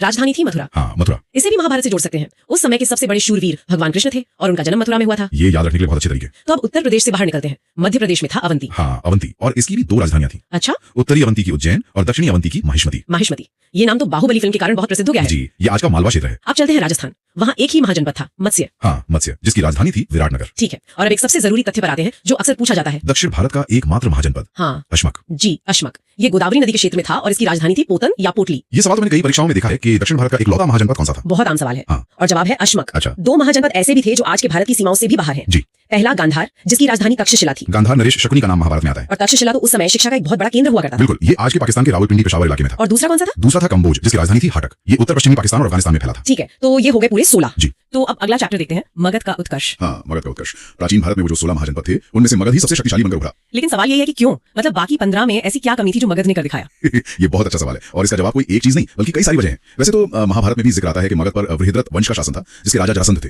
हाँ, जरासंध का नाम तो सुना है, लेकिन इसका कोई पुख्ता ऐतिहासिक प्रमाण नहीं मिलता। जो ठोस वजह है वो असल में मगध की लोकेशन और उसके रिसोर्सेज से जुड़ी है। अच्छा, तो सबसे पहले भूगोल की बात करते हैं। क्या खास था मगध की लोकेशन में? देखिए, मगध एक तरह से प्राकृतिक किला था। इसके चारों तरफ सुरक्षा थी, गंगा, सोन, गंडक जैसी नदियां थी जो दुश्मन के लिए एक नेचुरल बैरियर बन गए। बिल्कुल, और दक्षिण की तरफ विंध्याचल के पहाड़, तो हमला करना बहुत मुश्किल था। और फिर इन्हीं नदियों से व्यापार भी बहुत होता था। और जमीन भी तो बहुत उपजाऊ रही होगी। हाँ, गंगा का मैदान था तो खेती जबरदस्त थी। और सबसे बड़ी बात, उनके पास थे खनिज संसाधन, लोहा, मतलब बेहतर हथियार और खेती के लिए लोहे के हल। सही पकड़ा। इससे उनकी कृषि में क्रांति आ गई और उस सरप्लस अनाज से वो एक बड़ी सेना रख सकते थे। और उस सेना में खास चीज थी जो बाकियों के पास नहीं थी, हाथी। बिल्कुल, मगध के जंगलों में हाथी बहुतायत में थे और युद्ध में हाथी मतलब आज के टैंक। समझ गई। तो एक सुरक्षित इलाका, उपजाऊ जमीन, लोहा और हाथी, ये तो वाकई एक विनिंग कॉम्बिनेशन है। हाँ, तो इस लॉन्च पैड का इस्तेमाल करने वाले राजवंशों की बात करते हैं। ऐतिहासिक तौर पर मगध पर कुल 7 राजवंशों ने शासन किया। 7 राजवंश, इन्हें याद रखने का कोई आसान तरीका? हाँ, एक छोटी सी ट्रिक है, हसीन माशूक 7। हसीन माशूक 7। ह से हर्यक, से शुनाग, न से नंद, फिर मा से मौर्य, शू से शुंग, क से कण्व और 7 से सातवाहन। अरे वाह, ये तो बहुत बढ़िया है। तो शुरुआत करते हैं हर्यक वंश से। और इसके संस्थापक थे बिंबिसार। बिंबिसार 544 ईसा पूर्व में वो एक बहुत ही चतुर शासक था। उसकी राजधानी पहले गिरिव्रज थी, बाद में उसने राजगृह को अपनी राजधानी बनाया। और उसने साम्राज्य विस्तार के लिए लड़ाई से ज्यादा कूटनीति का इस्तेमाल किया है ना, खासकर वैवाहिक संबंधों का। बिल्कुल, ये उसका सबसे बड़ा हथियार था। उसने 3 बड़ी शादियां की। पहली कोसल राज की बेटी महाकुशाला देवी से, और इससे उसे दहेज में काशी मिल गया। हाँ, उस समय का एक बहुत बड़ा ट्रेड सेंटर। फिर दूसरी शादी वैशाली के लिच्छवी राजकुमारी चिलना से, और तीसरी पंजाब के मद्र कुल की राजकुमारी क्षेमा से। तो मतलब बिना लड़े ही बड़े बड़े महाजनपदों को अपना रिश्तेदार या दोस्त बना लिया। सही बात है, लेकिन जहां जरूरत पड़ी वहां उसने अपनी ताकत भी दिखाई। उसने अंग राज्य को जीतकर मगध में मिला लिया और अपने बेटे अजातशत्रु को वहां का सेनापति बना दिया। अच्छा, और वो अवंती के राजा वाला किस्सा भी तो है। हाँ, अवंती के राजा प्रद्योत जब बीमार हुए तो बिंबिसार ने अपने राजवैद्य जीवा को उनके इलाज के लिए भेजा। इससे अवंती भी मगध का मित्र बन गया। तो दोस्ती, दवा और तलवार, हर नीति का इस्तेमाल किया। लेकिन इतने सफल राजा का अंत बहुत दुखद हुआ। हाँ, यहीं से कहानी में एक दुखद मोड़ आता है। कहते हैं कि उसके अपने ही बेटे अजातशत्रु ने गद्दी के लिए उसे मार डाला। अपने पिता को। इसी वजह से इस वंश को पितृहंता वंश भी कहते हैं। बिल्कुल, तो अब गद्दी पर बैठा अजातशत्रु, जिसका दूसरा नाम कुणिक भी था। उसने भी अपने पिता की साम्राज्य विस्तार की नीति जारी रखी। हाँ, बल्कि और ज्यादा आक्रामक तरीके से उसने वैशाली पर हमला किया और उसे मगध में मिला दिया। इस युद्ध में उसने 2 नए हथियारों का इस्तेमाल किया था, रथमुसल और महाशिलाकंटक। ये नाम सुनने में ही कितने खतरनाक लगते हैं। थे भी। रथमुसल एक तरह का रथ था जिसमें आगे ब्लेड लगे होते थे और महाशिलाकंटक एक पत्थर फेंकने वाली मशीन थी, जैसे कैटापल्ट। अच्छा, तो उस जमाने में भी इतनी एडवांस मिलिट्री टेक्नोलॉजी थी। बिल्कुल, और अजातशत्रु के ही समय में पहली बौद्ध संगीति भी हुई थी। हाँ, राजगृह में। लेकिन इतिहास ने खुद को दोहराया है ना। हाँ, जो उसने अपने पिता के साथ किया वही उसके बेटे उदयन ने उसके साथ किया। मतलब उदयन ने भी अजातशत्रु की हत्या कर दी। हाँ, एक ही वंश में पिता की हत्या का ये दूसरा मामला था। ये तो उस समय की राजनीति का एक स्याह पक्ष दिखाता है। तो अब उदयन गद्दी पर आया, उसका सबसे बड़ा योगदान क्या था? उदयन ने गंगा और सोन नदी के संगम पर एक शहर बसाया, पाटलिपुत्र। आज का पटना। हाँ, और उसने अपनी राजधानी राजगृह से पाटलिपुत्र शिफ्ट कर दी। ये बहुत महत्वपूर्ण पॉइंट है, अक्सर परीक्षाओं में पूछा जाता है। और ये एक बहुत बड़ा स्ट्रेटेजिक मूव भी था, नदी के रास्तों पर कंट्रोल। बिल्कुल, लेकिन उदयन के बाद हर्यक वंश कमजोर हो गया। आखिरी शासक था नागदशक, जो बहुत ही अयोग्य था। और फिर उसके सेनापति ने ही तख्ता पलट कर दिया। सही, उसके सेनापति शिशुनाग ने उसे हटाकर एक नए वंश शिशुनाग वंश की नींव रखी। तो अब शिशुनाग वंश की शुरुआत हुई। हाँ, 412 ईसा पूर्व में शिशुनाग ने अपनी राजधानी वैशाली को बनाया। पाटलिपुत्र से वैशाली क्यों? शायद वो अपने गृह क्षेत्र से शासन करना चाहता था, लेकिन उसका बेटा कालाशोक जब राजा बना तो वो राजधानी वापस पाटलिपुत्र ले आया। अच्छा, और कालाशोक के समय में दूसरी बौद्ध संगीति हुई थी। हाँ बिल्कुल, वैशाली में। लेकिन ये वंश भी ज्यादा नहीं चला। शिशुनाग वंश का अंतिम शासक था नंदीवर्मन, और उसकी हत्या कर दी महापद्मनंद ने। हाँ, और यहीं से शुरू हुआ नंदवंश। नंदवंश, जो उस समय का शायद सबसे शक्तिशाली साम्राज्य था, और इसका संस्थापक महापद्मनंद बहुत ही साधारण पृष्ठभूमि से था, है ना? बिल्कुल। पुराणों में उसे शूद्र शासक बताया गया है, लेकिन वो एक असाधारण शासक था। उसने कई क्षत्रिय राजाओं को हराया और उपाधि धारण की सर्वक्षत्रांत तक, जिसका मतलब है क्षत्रियों का नाश करने वाला। उसने कलिंग को भी जीता और एक राट की उपाधि ली, यानी एकमात्र सम्राट। और हमें इसकी जानकारी कलिंग के राजा खारवेल के हाथी गुफा अभिलेख से मिलती है। हाँ, उसी अभिलेख से पता चलता है कि महापद्मनंद ने कलिंग में सिंचाई के लिए एक नहर भी बनवाई थी। तो वो सिर्फ एक विजेता नहीं, एक प्रशासक भी था। लेकिन नंदवंश का अंत भी बहुत नाटकीय रहा। हाँ, महापद्मनंद के बाद उसका बेटा धनानंद राजा बना, और वो बहुत ही क्रूर और अहंकारी था। और यही सिकंदर का समकालीन था। बिल्कुल। 326 ईसा पूर्व में जब सिकंदर ने भारत पर आक्रमण किया, तब मगध में धनानंद का ही राज था। कहते हैं सिकंदर की सेना ने मगध की विशाल सेना के डर से ही व्यास नदी पार करने से मना कर दिया था। और यहीं पर चाणक्य की एंट्री होती है। सही, आचार्य चाणक्य ने धनानंद को सिकंदर के खतरे से आगाह करने की कोशिश की, लेकिन धनानंद ने अहंकार में उनका अपमान कर दिया और उन्हें दरबार से निकाल दिया। हाँ, और तभी चाणक्य ने प्रतिज्ञा ली थी कि वो नंदवंश का समूल नाश कर देंगे। और अपनी इसी प्रतिज्ञा को पूरा करने के लिए उन्होंने चंद्रगुप्त मौर्य को तैयार किया। बिल्कुल। और फिर चाणक्य की कूटनीति और चंद्रगुप्त के शौर्य ने मिलकर धनानंद को हराया और मौर्य वंश की स्थापना की। चलिए अब अगला अध्याय देखते हैं, प्राचीन भारत पर विदेशी आक्रमण। हम मौर्य वंश से ठीक पहले जो दो बड़े विदेशी आक्रमण हुए उन पर एक नजर डालेंगे। बिल्कुल। सबसे पहले तो ईरानी आक्रमण, जी, हाखामुनी वंश का, और उसके बाद वो सबसे प्रसिद्ध यूनानियों का आक्रमण यानी सिकंदर का। हाँ, तो हम जानेंगे कि ये आक्रमण हुए क्यों, क्या क्या हुआ, और सबसे जरूरी भारत पर इनका असर क्या पड़ा। तो भारत पर पहला विदेशी आक्रमण ईरान के हाखामनी वंश ने किया था। ये एक बहुत महत्वपूर्ण तथ्य है। यहाँ ये समझना जरूरी है कि उस समय भारत का जो पूर्वी हिस्सा था, जहाँ मगध था, वो तो राजनीतिक रूप से बहुत स्थिर और शक्तिशाली था, एक बड़ी ताकत। बिल्कुल। लेकिन जो पश्चिमोत्तर क्षेत्र था, वहाँ छोटे छोटे कमजोर राज्य थे और वो आपस में लड़ते रहते थे। अच्छा, तो इसी राजनीतिक अस्थिरता ने, आप कह सकती हैं, विदेशी आक्रमणकारियों को एक तरह से न्योता दिया। तो इस वंश का संस्थापक था साइरस द्वितीय। उसने पहला प्रयास किया था, लेकिन वो असफल रहा था। ईसा पूर्व में गांधार और कंबोज को जीतकर अपने साम्राज्य में मिला लिया। और यहाँ एक दिलचस्प बात है, डेरियस प्रथम ने इस जीते हुए भारतीय क्षेत्र को अपने ईरानी साम्राज्य का 20वां प्रांत बनाया। हाँ, और ये कोई मामूली प्रांत नहीं था, इसका आर्थिक महत्व बहुत ज्यादा था। कितना? यहाँ से उसे 360 टैलेंट सोना मिलता था। 360 टैलेंट? जी, जो उसके सभी एशियाई प्रांतों से मिलने वाले कुल राजस्व का 1/3 था। 1/3? इससे पता चलता है कि ये क्षेत्र कितना समृद्ध था। बिल्कुल। और फिर इस वंश का अंत तब हुआ जब इसके अंतिम शासक डेरियस तृतीय को सिकंदर ने हरा दिया। और इस आक्रमण का एक बड़ा परिणाम ये भी हुआ कि भारत और ईरान के बीच लगभग 200 वर्षों तक संपर्क बना रहा। जी, और व्यापार को भी बहुत बढ़ावा मिला। चलिए अब यूनानी आक्रमण पर आते हैं, जिसका नेतृत्व सिकंदर ने किया। तो पहले कुछ जरूरी तथ्य देख लेते हैं। सिकंदर के पिता का नाम था यूनान के राजा फिलिप। जी, और जन्म हुआ था 356 ईसा पूर्व मैसेडोनिया में। और गुरु थे अरस्तु, एरिस्टोटल। हाँ, और उनके घोड़े का नाम भी बहुत प्रसिद्ध है, ब्यूसेफेलस। सिर्फ 20 साल की उम्र में वो राजगद्दी पर बैठ गया था। सोचिए, सिर्फ 20 साल की उम्र में। तो जब सिकंदर ने भारत पर आक्रमण किया तो सबसे पहले तक्षशिला के राजा आम्ही ने बिना लड़े ही उसकी अधीनता स्वीकार कर ली। हाँ, और सिर्फ स्वीकार नहीं की बल्कि भारत पर आगे आक्रमण करने में उसकी मदद भी की। लेकिन इसके बाद उसका सामना हुआ पंजाब के राजा पोरस से, और यहीं पर वो प्रसिद्ध हाइडेस्पीस का युद्ध हुआ। झेलम का युद्ध। हाँ, झेलम का युद्ध। ये 326 ईसा पूर्व में हुआ था। जी, झेलम और चिनाब नदियों के बीच का जो क्षेत्र था वहाँ। ये लड़ाई थी सिकंदर और राजा पोरस के बीच, और झेलम नदी को उस समय वितस्ता भी कहा जाता था। बिल्कुल।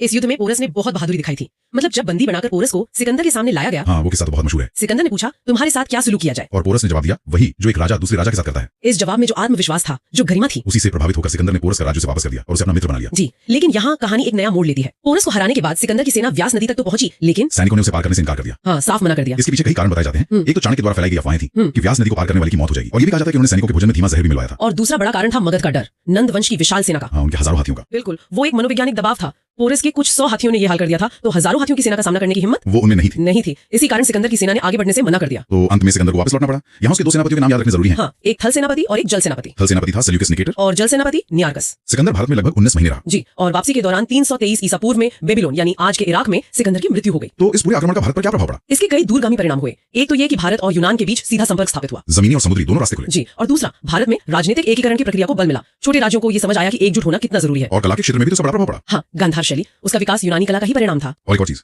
भारतीयों ने यूनानियों से मुद्रा निर्माण की कला सीखी, यानी सिक्के बनाने की कला। बिल्कुल, सही आकार के सुंदर सिक्के बनाना ये यूनानियों के संपर्क का ही नतीजा था। और उस समय उत्तर भारत में नंद वंश का शासन था, और सिकंदर के समकालीन मगध के राजा थे धनानंद। हाँ, वही धनानंद, जिसकी विशाल सेना के डर ने ही सिकंदर की विश्व विजेता सेना को वापस लौटने पर मजबूर कर दिया। तो चलिए अगला अध्याय देखते हैं, मौर्य साम्राज्य। सबसे पहले तो यही सवाल कि इसकी स्थापना कैसे हुई। इसकी शुरुआत होती है नंद वंश के आखिरी शासक धनानंद से। उनको हराकर चंद्रगुप्त मौर्य ने मगध में मौर्य साम्राज्य की नींव रखी। अच्छा। और इस पूरे काम में उनकी मदद की चाणक्य ने, जिन्हें बाद में चंद्रगुप्त ने अपना प्रधानमंत्री भी बनाया। वही चाणक्य जिन्हें हम कौटिल्य या विष्णुगुप्त के नाम से भी जानते हैं। जी बिल्कुल वही। तो इतने पुराने साम्राज्य के बारे में हमें जानकारी मिलती कहाँ से? मतलब क्या स्रोत है हमारे पास? देखिए, मुख्य रूप से दो तरह के स्रोत हैं। एक तो है साहित्यिक स्रोत, जैसे चाणक्य का अर्थशास्त्र। हाँ, जैसे अर्थशास्त्र हो गया, फिर मेगास्थनीज की इंडिका है, और विशाखदत्त का मुद्रा राक्षस भी। अच्छा। इनके अलावा जैन और बौद्ध ग्रंथों से भी काफी कुछ पता चलता है। और दूसरा स्रोत क्या है? दूसरा है पुरातात्विक स्रोत। इसमें अशोक के शिलालेख सबसे ज्यादा महत्वपूर्ण है। हाँ, वो तो है ही। और जूनागढ़ और रुद्रदामन के अभिलेख भी इसी में आते हैं। जब हम साम्राज्य कहते हैं तो ये कितना बड़ा था, कोई अंदाजा? अंदाजा नहीं है, बहुत ही विशाल था। मतलब आप सोचिए, उत्तर में हिमालय से लेकर दक्षिण में मैसूर तक, मैसूर यानी कर्नाटक तक, हाँ, और पूरब में बंगाल से लेकर उत्तर पश्चिम में हिंदू कुश पर्वत और पश्चिम में अरब सागर तक, मतलब लगभग पूरा उपमहाद्वीप। अगर हम परीक्षा के नजरिए से देखें तो मुख्य शासकों में किन के नाम आते हैं? 3 नाम सबसे जरूरी हैं, संस्थापक चंद्रगुप्त मौर्य, फिर उनके बेटे बिंदुसार और फिर अशोक। और अंतिम शासक था बृहद्रथ। ठीक है,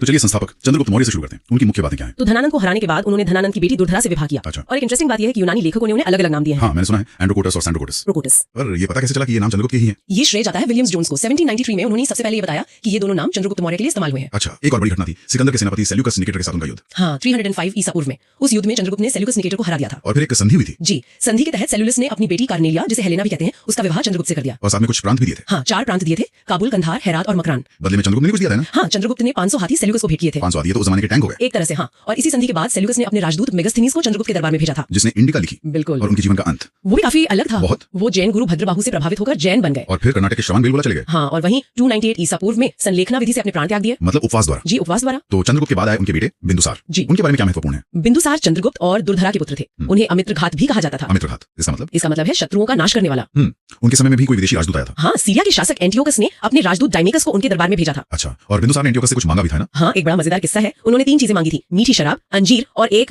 यूनानी दार्शनिक। एक दार्शनिक? जी। तो क्या उन्हें सब मिला? उन्हें शराब और अंजीर तो मिल गए, लेकिन दार्शनिक नहीं मिला। क्यों? क्योंकि यूनानी कानूनों के हिसाब से दार्शनिकों का क्रय विक्रय नहीं हो सकता था। ये तो बहुत इंटरेस्टिंग है। अच्छा, बिंदुसार किस संप्रदाय के अनुयायी थे? वो आजीवक संप्रदाय के अनुयायी थे। उनके समय में तक्षशिला में विद्रोह भी हुआ था। हाँ, हुआ था, जिसे दबाने में उनका बड़ा बेटा सुशीम असफल रहा। तब उन्होंने अशोक को भेजा। बिल्कुल। तब बिंदुसार ने अपने छोटे बेटे अशोक को भेजा, जो उस समय अवंती का राज्यपाल था, और अशोक ने बड़ी क्रूरता से उस विद्रोह को दबा दिया था। और यही से कहानी अशोक की तरफ मुड़ती है। उनका राज्याभिषेक हुआ 269 ईसा पूर्व में। जी। और बौद्ध ग्रंथों के अनुसार अशोक ने राजा बनने के लिए अपने 99 भाइयों की हत्या की थी। 99 भाई? ये आंकड़ा कुछ ज्यादा नहीं लगता? हाँ, ज्यादातर इतिहासकार इसे बढ़ा चढ़ाकर बताया गया मानते हैं, शायद उनके बाद के बदलाव को और नाटकीय दिखाने के लिए। उनकी मां का नाम सुभद्रांगी था। जी। और फिर उनके जीवन का सबसे बड़ा टर्निंग पॉइंट कलिंग युद्ध। बिल्कुल। राज्याभिषेक के 8वें साल यानी 261 ईसा पूर्व में अशोक ने कलिंग पर आक्रमण किया और जीत भी लिया। जीत तो लिया, लेकिन युद्ध में जो भीषण नरसंहार हुआ, उसे देखकर उनका हृदय पूरी तरह बदल गया। और इसके बाद उन्होंने बौद्ध धर्म अपना लिया। हाँ, उन्होंने उपगुप्त से इसकी शिक्षा ली, लेकिन एक बात ध्यान देने वाली है। क्या? उन्होंने बौद्ध धर्म को कभी भी राजधर्म घोषित नहीं किया। ये उनका व्यक्तिगत धर्म था। अच्छा, और धर्म प्रचार के लिए भी उन्होंने काफी काम किया। बहुत। उन्होंने अपने बेटे महेंद्र और बेटी संघमित्रा को बौद्ध धर्म के प्रचार के लिए श्रीलंका भेजा। और उन्होंने दूसरे संप्रदायों के लिए भी काम किया। हाँ, जैसे आजीवक संप्रदाय के लोगों के लिए गया में बराबर की पहाड़ियों में 4 गुफाओं का निर्माण करवाया। अब बात करते हैं अशोक के अभिलेखों की। जी। वो पहले ऐसे शासक थे जिन्होंने अभिलेखों के माध्यम से जनता से बात की। जी। और इनकी भाषा प्राकृत थी, जी। जो आम लोगों की भाषा थी। और लिपियां 4 थीं, जो अलग अलग इलाकों में इस्तेमाल हुई। 4 अलग अलग लिपियां? हाँ, भारत में मिली ब्राह्मी लिपि, पाकिस्तान में मिली खरोष्टी लिपि, जो दाईं से बाईं ओर लिखी जाती है। अच्छा। और अफगानिस्तान में अरमाइक और ग्रीक लिपियां मिली हैं। इन अभिलेखों को सबसे पहले पढ़ा किसने? ये तो पहली बन गए थे। सदियों तक पहेली ही थे।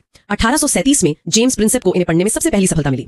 अशोक ने अपने अभिलेखों में खुद के लिए क्या नाम इस्तेमाल किया? ज्यादातर अभिलेखों में देवनाम प्रियदर्शी नाम मिलता है, जिसका मतलब है देवताओं का प्रिय। हाँ। उनका असली नाम अशोक बहुत कम अभिलेखों में मिलता है, जैसे मध्य प्रदेश के गुर्जरा और कर्नाटक के मस्की अभिलेख में। और राजस्थान के भाबरू अभिलेख में उन्होंने खुद को मगध का सम्राट बताया है। बिल्कुल सही। अशोक का धर्म क्या था? क्या ये कोई नया धर्म था? नहीं, धर्म कोई धर्म नहीं था। ये बेसिकली लोगों को नैतिकता सिखाने के लिए बनाए गए नियम कानूनों की एक संहिता थी। एक कोड ऑफ कंडक्ट जो बौद्ध धर्म से प्रभावित था। हाँ, प्रभावित जरूर था। इसमें माता पिता की आज्ञा मानना, ब्राह्मणों का आदर करना और जियो और जीने दो जैसी बातें शामिल थी। उनके 14 शिलालेखों में से परीक्षा के लिए सबसे महत्वपूर्ण कौन से हैं? 13वां शिलालेख सबसे महत्वपूर्ण है, क्योंकि उसी में कलिंग युद्ध की चर्चा है। अच्छा, और पहला शिलालेख भी जरूरी है, जिसमें अहिंसा पर बल और पशु बलि की निंदा है। और 7वां शिलालेख सबसे बड़ा है, जिसमें धार्मिक समन्वय की बात कही गई है। चलिए अब मौर्यकालीन प्रशासन की बात करते हैं। कुछ प्रमुख अधिकारियों के बारे में बताइए। कई अध्यक्ष थे, जैसे शुल्काध्यक्ष जो व्यापार कर वसूलता था। ठीक है। पौत्वाध्यक्ष था जो माप तौल को नियंत्रित करता था। आज के वेट्स एंड मेजर्स डिपार्टमेंट की तरह। अध्यक्ष। और सीताध्यक्ष? वो कृषि विभाग का अध्यक्ष था। उस समय सरकारी भूमि को सीता कहा जाता था। अच्छा, अब सामाजिक व्यवस्था पर आते हैं। यहाँ हमें 2 अलग अलग विवरण मिलते हैं। हाँ, चाणक्य के अर्थशास्त्र में तो 4 वर्णों यानी ब्राह्मण, क्षत्रिय, वैश्य, शूद्र का उल्लेख है। लेकिन मेगास्थनीज ने तो अपनी इंडिका में 7 वर्गों की बात की है। हाँ, क्योंकि मेगास्थनीज एक विदेशी था। उसने समाज को आर्थिक आधार पर 7 वर्गों में बांटा था। कौन कौन से? दार्शनिक, कृषक, पशुपालक, व्यापारी, सैनिक, निरीक्षक और मंत्री। और उसके अनुसार सबसे ज्यादा संख्या किसकी थी? कृषकों की। अंत में मौर्यकालीन वास्तुकला, इसकी क्या विशेषता थी? उस समय लकड़ी के भवन बनते थे, जिसके अवशेष हमें पटना से मिले हैं। लेकिन पत्थर का काम भी तो बेहतरीन था। हाँ, पत्थर के कुशल कारीगर थे। अशोक ने मध्य प्रदेश में सांची का स्तूप बनवाया, जो सबसे बड़ा स्तूप है। और भारत का राष्ट्रीय चिन्ह? वो भी अशोक की ही देन है। उन्होंने उत्तर प्रदेश के सारनाथ में अशोक स्तंभ बनवाया, जिस पर 4 सिंह हैं। हाँ, जिसपे 4 सिंह एक जगह रखे गए हैं, और यही भारत का राष्ट्रीय चिन्ह है। तो अब अगला चैप्टर देखते हैं, मौर्योत्तर काल। मौर्य साम्राज्य के पतन के बाद मगध की जो राजनीतिक एकता थी वो लगभग खत्म होने लगी थी। और इसी दौर में 3 प्रमुख राजवंशों ने शासन किया, शुंग वंश, कण्व वंश और सातवाहन वंश। तो शुंग वंश से शुरू करते हैं। इसकी शुरुआत कैसे हुई? देखिए, मौर्य वंश का जो अंतिम शासक था बृहद्रथ, उसका एक सेनापति था पुष्यमित्र शुंग। उसने क्या किया कि बृहद्रथ की हत्या कर दी और शुंग वंश की स्थापना कर डाली। हाँ, और ये मगध पर शासन करने वाला पहला ब्राह्मण राजवंश था। ये बात बहुत महत्वपूर्ण है। उसने अपनी राजधानी भी बदल दी, पाटलिपुत्र से हटाकर विदिशा ले गया, जो आज के मध्य प्रदेश में है। अच्छा। लेकिन बौद्ध ग्रंथों में पुष्यमित्र शुंग को बौद्ध द्रोही भी कहा गया है। बौद्ध द्रोही क्यों? क्योंकि ऐसा माना जाता है कि उसने कई बौद्ध स्तूपों को नष्ट करवाया था। लेकिन इसका एक दूसरा पहलू भी तो है ना? बिल्कुल। इतिहासकारों का मानना है कि शायद जीवन के अंतिम दिनों में उसने बौद्ध धर्म की महानता को समझा और मध्य प्रदेश में जो भरोहुत स्तूप है उसका पुनर्निर्माण भी करवाया। अच्छा, वही स्तूप जो पहले लकड़ी का था? हाँ, उसी को उसने पत्थर का बनवाया। तो एक तरह से दोनों बातें कही जाती हैं। दिलचस्प। पुष्यमित्र शुंग ने 2 अश्वमेध यज्ञ भी करवाए थे और उनके पुरोहित थे पतंजलि। वही पतंजलि जिन्होंने महाभाष्य की रचना की। हाँ, और इसी समय में पाणिनि का अष्टाध्यायी और मनु की मनुस्मृति जैसी महत्वपूर्ण रचनाएं भी हुई। उसके शासनकाल में 2 बड़े यवन आक्रमण भी हुए थे, मतलब यूनानी आक्रमण। अच्छा। हाँ, पहला डेमेट्रियस के नेतृत्व में और दूसरा मिनांडर के। और कहते हैं कि पुष्यमित्र ने दोनों को हरा दिया था।